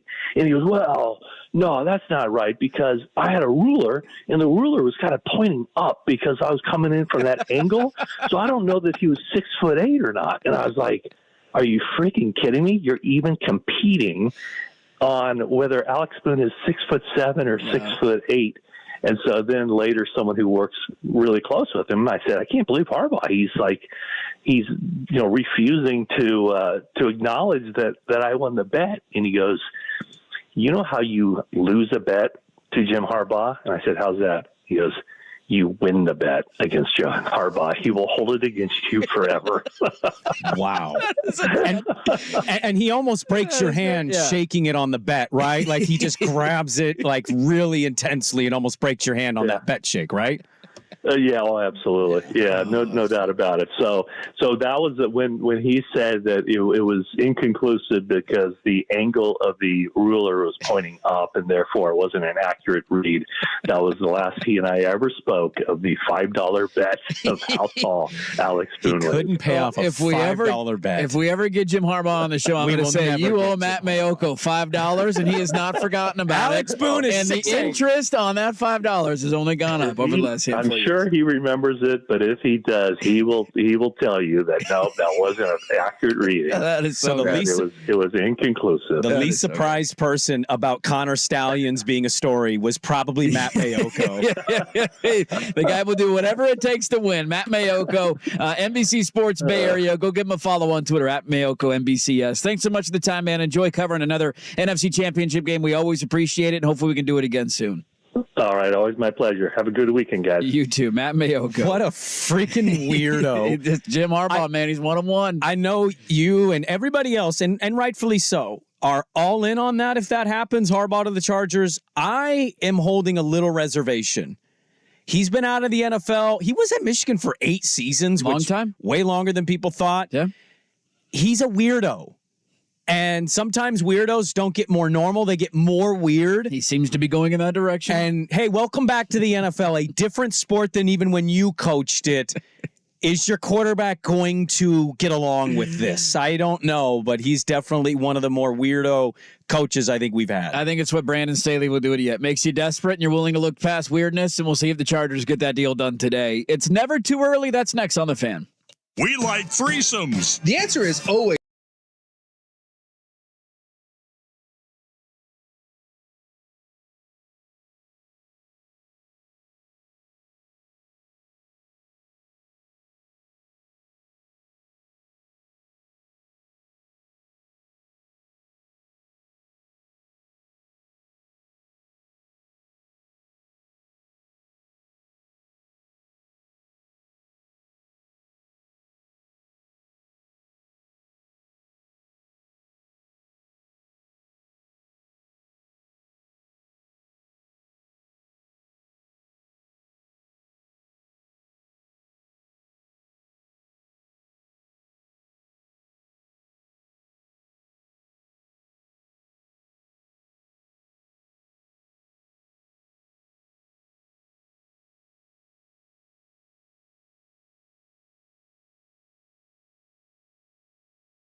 This is Dirt and Sprague on 1080 The Fan. All right, well, Statter story coming up here in about 10 minutes. Moved it back. We knew we'd go a little long with Mayoko. Really good stuff from him on the NFC Championship game. It was great stuff on that. God, that's a great Harbaugh story. What a freaking psycho. And he's that competitive that he can't even acknowledge, you're right, he's 6'8", here's $5. Like, he can't even get himself to do that. I don't know about you. I understand that most of those athletes are hyper-competitive. I always do hate the label of like, well, as if like their competitive nature is what separates them from you and I, and it's not the fact that, oh, they're 6'7". Sure. And can run like a gazelle. Right. If I was 6'6" and could jump out of the gym, I'd be in the NBA too. Yeah. We used to work with somebody that had this. It was like, well, I'm more competitive than you. It's like, no, you're 6'5". Your hands are twice the size of both of mine. Yeah. Let's see you make the NFL being born 5'7.5". I'm also really competitive, but like I also don't hold on to grudges and whatnot. Like, I hate those people. Harbaugh types that are like the ruler was bent weird. Nah, come on. It wasn't a straight ruler. $5, you loser. It wasn't a straight ruler. I need a tape measure before I pay off this bet. That's not, to me, I know some people see that and go, that's what Jordan was like. Kobe had this. I think those are losers. Yeah, you're messed up mentally if you can't just acknowledge, oh, look at that, he's 6'8". Okay, here's $5. And at least we saw Jordan would lose a coin flipping game to a security guard, get the shrug, and pay off, right? Like even Jordan would be like, okay, yeah, you beat me. You're holding on to how the ruler's bent. You're a loser. I want nothing to do with you. I tend to agree with that stance. Do we want to talk about how Cole Beasley has issue with dudes painting their nails? Did you see that over the weekend? Cole Beasley? Cole Beasley, yeah. I did not see Cole Beasley. Who does he have a problem with painting their nails? He said, what's up with dudes painting their nails nowadays? That ain't it. Why is that not it? It's just not it, man. Okay, it's not it. People aren't doing that. Hey, Cole Beasley. People pointed out he had long hair. You and a lot of people have super long hair. Yeah, hair pull. What's okay? What's not okay? Yeah. What's masculine? What's Please feminine? let us know, Cole Beasley, what applies here. Hey, Cole Beasley and anybody else like you, why don't you care that like 1 in 6 children are starving and stop giving a crap about a grown man painting a nail? How about you care about real issues? Because I'm tired of that section of the internet not caring about real things and pointing out the fact that a guy has his hands painted. This is what's wrong with society. God. You know what? I got to tell you right now, I don't know if I'd draft Caleb. What a loser. I wouldn't draft Caleb Williams #1 overall. Nail painter. I mean, that's a red flag right there. Okay. Cause for concern. Can you trust that guy as a franchise quarterback? He Can paints the his nails. Major League Catchers Fraternity just go get a little gang and show up at his house? That's a good one. Yeah, they paint their nails. Yeah. It's never too early to do this, and I want to throw it at you quickly because we're going to forget about this in the months to come. Yeah. We have 2 weekends left of football. It's really depressing. 2 days left in our lives. Well, hopefully not our lives, but for a while it's going to feel like our lives. That's it. You got 3 games, 2 days left. That's all you got. Yeah. And then we're going to fast forward, and we're all going to move on. And it'll be March Madness and the Masters, and you get through all the other stuff. And then August will come, and what we will be excited for. Hard Knocks is back. Every single year, it's kind of doesn't do it at all for you anymore? That's becoming just radio fodder because people don't want to do different segments. People don't care about that show anymore. Oh, well, I do. I love Hard Knocks. I watch it every year. They changed the production formula a little bit, but I think it's way too predictable. It's also like it's the same show every year. Here's the coach. Here's who's getting cut. Here's your they've gotten rid of that. Guy. They've gotten rid of that. They don't show cuts anymore on the TV. Oh, okay. Well, I enjoy watching it every year. You're 3 teams that could be on it this summer: the Bears, the Broncos, or the Saints. Oh, the Bears by far. It's got to be the Bears. You think so? Bears are the story? It's not a contest. #1 overall pick or Justin Fields back for another year. Well, okay. Let me ask you this. Yeah. And it was only the first season. Wasn't a great little, hey, I'm back in the NFL Sean Payton year, was it? No, not at all. I think it's very fair. What are they doing with Russ? Are they keeping him? Are they trading him? Are they drafting a guy? What the hell are you doing with that contract? I don't know. It's the first year of the new extension. I'm only bringing that up, and Bronco fan may hate that, but isn't it fair to kind of say, are we sure Harbaugh's going to be the slam dunk guy that he was in San Francisco? Coaching a national championship in Michigan's great. Mm-hmm. That doesn't mean you still have it in the NFL. We, maybe this show in general as a whole, like everybody kind of thought Peyton to Denver with Russ was going to cook. It didn't cook. It fell flat on its face and stood up, and all their teeth were gone. They won games by playing defense and low scoring. Peyton's offense, I didn't think was very impressive. Even when people were touting numbers, it was like, yeah, they were a one-half team. Yeah. So I just think it's fair to, like, if Sean Payton, who was only removed a couple years, is back and has such a failure of a season, it's such a slam dunk for people with Harbaugh at the Chargers. They're still the Chargers. It's a valid point. He's been out of the NFL a long time. Chargers have gotten a lot of things wrong. I will. If you pick the New Orleans Saints and give me Dennis Allen, I will boycott that show. I won't watch. Because it's kind of the launching point for football season for me. It's like, hey, August is here. Football's around the corner. It's not. I mean, it's not the best show in the world, but it just gets you excited for football. The wife likes it, so we watch it every year. The Bears will have the best storylines of any of those teams. I don't know anything about Eberflus, but it's interesting. It's the Bears. It's what did you do with? Is it Caleb Williams? Is he there as a rookie? Like, that's fascinating to me. The Broncos, you could sell me on a couple angles. Dennis Allen on my no thanks, man. It's like the year they did Miami. Who was Philbin? Was that the Joe Miami? Philbin? Yeah. He was like picking up the trash around the field. That's what I view Dennis Allen as, and that would put me to sleep, and I would turn it off after 2 episodes. Yeah, I didn't mean to make a personal attack at you. I know you love that show. I watched the Jets. I picked the Jets based off of the show. Oh, we get every year. There's a Hard Knocks bump. My life, I don't have anybody that watches that show, and I don't have the most sports friends. But I feel like that show's just kind of. It's like. It's kind of like the Jersey Shore reunion shows now. We're still doing this. Yeah, they're there, but they're not the same as they once were. You're taking out more things that I did care about. And Cabs are here. It's not the same, man. When you get old, it's just not the same. Let's get to Statter Story coming up next. First, your Swag with Sports Center. Now, from the Spirit Mountain Casino Sports Desk, a Sports Center update on 1080 The Fan. Brought to you by Big's Chicken. Try their smoked and fried wings tossed with a perfect dry rub served with a killer trio of sauces online at bigschicken.com. First on The Fan. The Portland Trailblazers are lodging a formal protest to the NBA over the final seconds of their loss at Oklahoma City Tuesday night. Chauncey Billups trying to get a timeout as Malcolm Brogdon was trapped.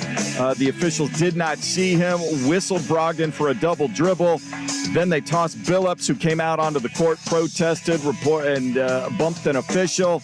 111-109 the final. Portland picks up in Houston tonight, trying to beat the Rockets at 5 o'clock on Root Sports Plus. Meanwhile, in Milwaukee, the Bucks need a new head coach after firing first-year man Adrian Griffin midway through the season.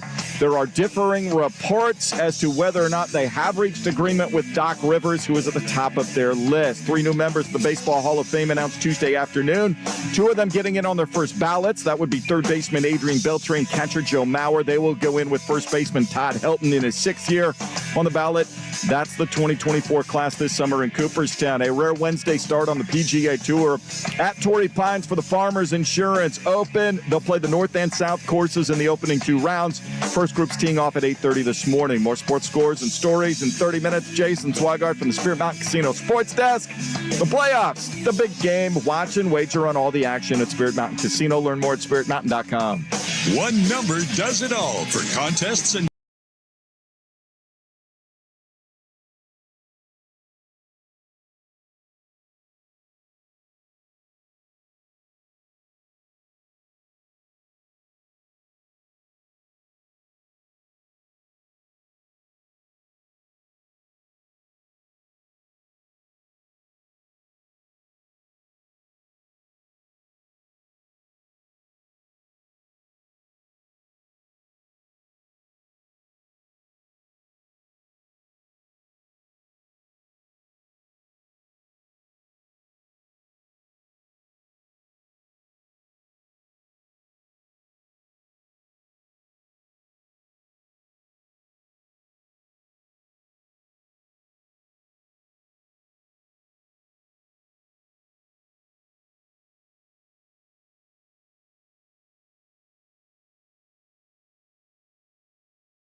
Crunch the numbers. There's 6,127 students at Adams, 58% of which are girls. So that's 7,107.32 boobs. Break the news. Ladies and gentlemen, can I please have your attention? I've just been handed an urgent and horrifying news story. Is it a stat or a story? Evidence based on olfactory prowess is inadmissible, in case you didn't know. This is Stat or Story, a monumental judgment call with Dirt and Sprague on 1080. Come on, do math. The Fan. All right, Saturday story time. A little bit later than usual. Quick update, by the way. The Doc Rivers thing is official. Not that we necessarily doubt it, just nobody else had reported it yet. Outside what a weird report. CNN Sports, which doesn't exist. I don't know who CNN Sports is, but they reported it last night. TNT ran with it, and now everybody else is claiming it. It is a done deal. A very lucrative contract for Doc Rivers to leave broadcasting and go be the head coach of the Milwaukee Bucks. If you're Doc Rivers, life is good. Where's Doc Rivers now if he doesn't get the big three together in Boston? Just TV. Just TV? Yeah. Yeah. He's been coached for a long time, man. That was a long time ago. Didn't have a great reputation until that big three got assembled and they won the title. Wasn't great in Orlando. All right, what have we got, Swag? All right, full disclosure. This is what would have been Stat or Story last week. At least the stories. The stats are updated. Still an NFL playoff edition. But I was preoccupied yesterday with some makeup Pilots basketball. Yeah. Your first number is 7. Is it the number of times Patrick Mahomes has won a game as the starting quarterback for the Chiefs when they were a Vegas underdog? So there's two facets to that. How many times have they actually been underdogs? Regular season, playoffs, whatever, in his career. Or is it the number of ingredients in a traditional hot buttered rum batter, according to liquor.com, as it was National Hot Buttered Rum Day? I mean, this is his 6th full year as a starter. I don't think he's missed many games. So that's a lot of games to say he wins almost every game he plays. They've been like 12 or 13, 14 wins every year. It's insane to say out loud. He's 6 seasons as the full-time starter. And I don't know if I can think of 7 games in my head where he was a dog. I don't know if I can either. And I'm gonna be wrong. I'm gonna go story. I think it's higher than 7 though. Really? I'm gonna give you the logic. Story. It is a story. 8. He's 8-3 as outright as a dog. He's 9-1-1 against the spread as a dog. Let's go. 11. That was the part. 11 times he's been an underdog as the starting quarterback in 6 years. That's it. That's all it is. Nuts. And he won again last week outright as an underdog. 3 of them were the first 3 games he ever started, like at the start of it. Before you figured out how good he is and what that offense is with him. When Dirt said, I think it's going to be higher, I thought realistically you were going to go say 4 times in 6 years. He's 4-0 as an underdog. That's all he's ever had. He's an underdog again this weekend. Last Wednesday it was it was Hot Buttered Rum Day, appropriate last week with kind of the crap in the weather. Yeah. This is the recipe: 1 pound of butter, 1 pound of brown sugar, 1 pound of sugar, tablespoon of cinnamon, teaspoon of cloves, teaspoon of nutmeg, 1 quart of vanilla ice cream. That's how you make real traditional hot buttered rum batter. I don't know if I've ever had a hot buttered rum. How do you eat? I'm confused. It's a drink. It's an alcohol drink. Yeah. So you get the batter. So you hot water. So you get tea kettle, hot water, boiling water. Put the batter in. Put a shot of rum in. A little nutmeg on top. It sounds like what Schultz gets every time at one of the coffee shops in that cup. That sounds about right. And then he comes. It's like 17 ounces. It is massive. I want to know it with rum though. And probably. I hope not. But Schultze's into this stuff, man. That's a lot of sugar in those drinks. A lot of sugar in them. I've never had one before. It's like a dessert drink. It's a holiday sort of thing. Sounds delightful for an icy day. To your point, sounds very tasty. So in a few weeks when you're sitting there and we get that February snow, you're sitting there with. You said a pound of butter, and I think I heard you say sugar twice. Yeah, for the entire batch. Yeah, man. Well, that's a big giant batch, and then you take like a big heaping spoonful, put it in the boiling water. Quickly, you know what we're doing for gifts this year? Well, I probably shouldn't say this out loud. We are homemaking vanilla extract. I figured out how to do it. For like Christmas gifts? Yes. Do you have We just got our vanilla stocks in the mail. There you go. All you do is you fill up a bottle of brandy or vodka. Yes. And you throw like 4 sticks in there and you put it in your pantry. It's got to be in the dark. And you leave it in there for 6 months. And you have homemade vanilla extract. That's all it is. Oh, okay. Your next number is 93. 93. Is it Lamar Jackson's average yards rushing per game in his 5 previous NFL playoff games? Postseason. This is counting this last weekend. Yes, rushing yards per game. Or is it the number of years ago the United States prohibition laws went into effect? Oh, you would know this. As it was National History Bootleggers buff. Day. Oh, my God. I feel like you did a paper on this topic. You did? 93. What year would that be? So that would be what, 30... 30. Well, 24 gets us to 2000. 37 or something like that. Colin's coming 40? up in 20 minutes. This is a stat. I think it had to have been earlier. Give me time here. I'm not good at math. What's the math on that? 1931. Oh, God. Wasn't it before that? 93? Are you sure about that? That was 93 years ago? I guess that makes sense, yeah. Minus 93. I want to say it was before that. I want to say it was late 20s. I do too. When it went into I think it was effect. the 20s. Stat. I'm going to go stat. Yeah! 93.4 yards. He's rushed for 467 yards. Get to the story. I want to know what I mean, he had 100 this weekend. Remember he had that big Tennessee game a couple years ago, too. He's ran really well. In the Guy playoffs. that's fast. Use his legs. We know. Okay. What year are we looking at? January 17th, 1920. Hey! Prohibition laws went into effect. They were repealed in 1933. Can you imagine going 13 years without being able to legally drink booze? Well, we're a pretty dumb country. Most states still ban weed. So, yes, I can. I can imagine. The temperance movement, man. When there's a will, there's a way. Yeah, that's true. That's true. All right, your final number, 1775. Can we call booze hooch again? I want to bring that You back. want some hooch? You got some hooch? Would you drink more if it was called hooch? No, but I, being cold and somebody handed me a flask, going, give me some hooch. Little hooch? Yeah. 1775. Is it the career postseason passing yards for Lions quarterback Jared Goff? Or is it the year Benjamin Franklin discovered and named the Gulf Stream as it was Benjamin Franklin Day? I watched 1775. 1775. Career passing yards in the playoffs for Jared Goff. Playoff postseason passing yards for Jared Goff. I watched a Ben Franklin documentary on PBS last year. He did some stuff. He was a freaky cat, man. Oh, well, there was that, but one thing they didn't even talk about was this. This was the only thing they talked about. Bifocals. Night, do you think about They talked about his sexcapades, his child going against him in the revolution. He loved French women. Oh, he loved French women. He would drink the bathwater. Ben Franklin got dirty. I'm going 17-7 finals. I'm going stat. I'm trying to think. I mean, he went on the Rams went on a couple of playoff runs. Went to a Super Bowl. Obviously, the Super Bowl was ugly. Actually, no, I'm thinking. I'm gonna go story. Yeah, because his Super Bowl was awful. I mean, I'm not giving you an answer higher or lower. I'm just gonna go story. God, I can't believe I'm gonna follow you. It's probably one of the dumbest things I do. Don't change your answer. I'm gonna be wrong. You know. Okay, I'll do stat. It's a story. That seemed right. Including last week, Jared Goff now 1,864 career postseason passing yards. I thought it'd be like lower. 3 or 4 years in a row with the Rams. Yeah, you're He right. made a couple of runs there. He had some good games in there too. So Ben Franklin discovered the Gulf Stream in 1775, and it says this discovery helped cut 2 weeks off of the sailing time to get from Europe to North America. So he figured out how the winds and the currents and whatever back in 1775.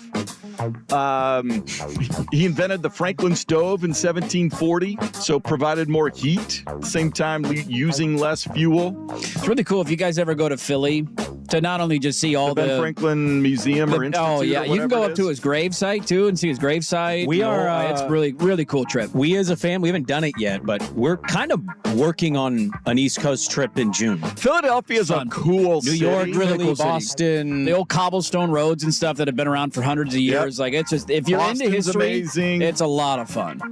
You need almost like a week per city if you want to get to some of those things. Catch a ball game while you're out there too. Would you pay $29.99 to watch a Ben Franklin orgy? How many women are involved? 7. Yeah. He was into like large groups of entertainment. I want to see what he's got going on. I also kind of want to see like what are they all doing with Take each some other? notes. Like, were they just after Ben Franklin because he was Ben Franklin, or did he know his way around? How big were those bushes? You know, good with the toolkit. Big hedges. Oh, for sure. You imagine how bad they smelled too. Oh, Ben Franklin. 1700s. How many times did they bathe? Dude, rarely. Like I'm saying, he used to drink their bath water. He got down with the freak stuff. And we give Rex Ryan a hard time. What's wrong with us? All great men are weirdos. Yeah, we're all weird. Isn't that what they say? There you go. Ben Franklin into nasty stuff. And I went 3-0. That's a first. It will never happen again. And I just want to acknowledge that. So it felt good. Let's close it up. Get you set for your Wednesday. The Blazers are back in action. A unique thing on the PGA Tour. Close it up next on The Fan.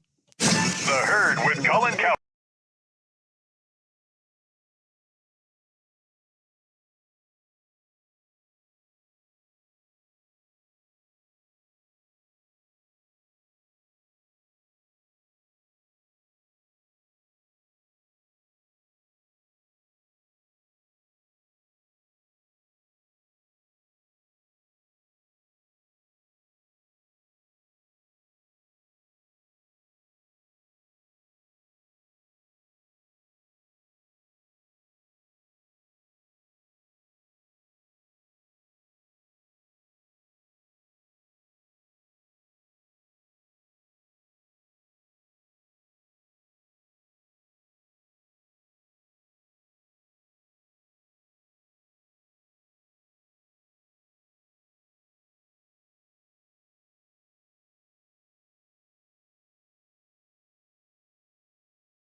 This is Dirt and Sprague on 1080 The Fan. While doing some research in the commercial break, I found out, did you know the Houston Rockets are not that bad this year? They're a nice little play-in type team. They're 2 games below 500. Portland's in Houston tonight on a second of a back-to-back. We'll see if Chance gets tossed again with 5 seconds to go. They're 10.5-point dogs. Can I ask you this? Yeah, what do you got? Was that the best coaching of the year that Chauncey Billups displayed at the end of that game, getting ejected? Yeah, it was. It accomplished 2 things. He shows that he had a pulse and he exists. He's like, hey, they're there. Hello.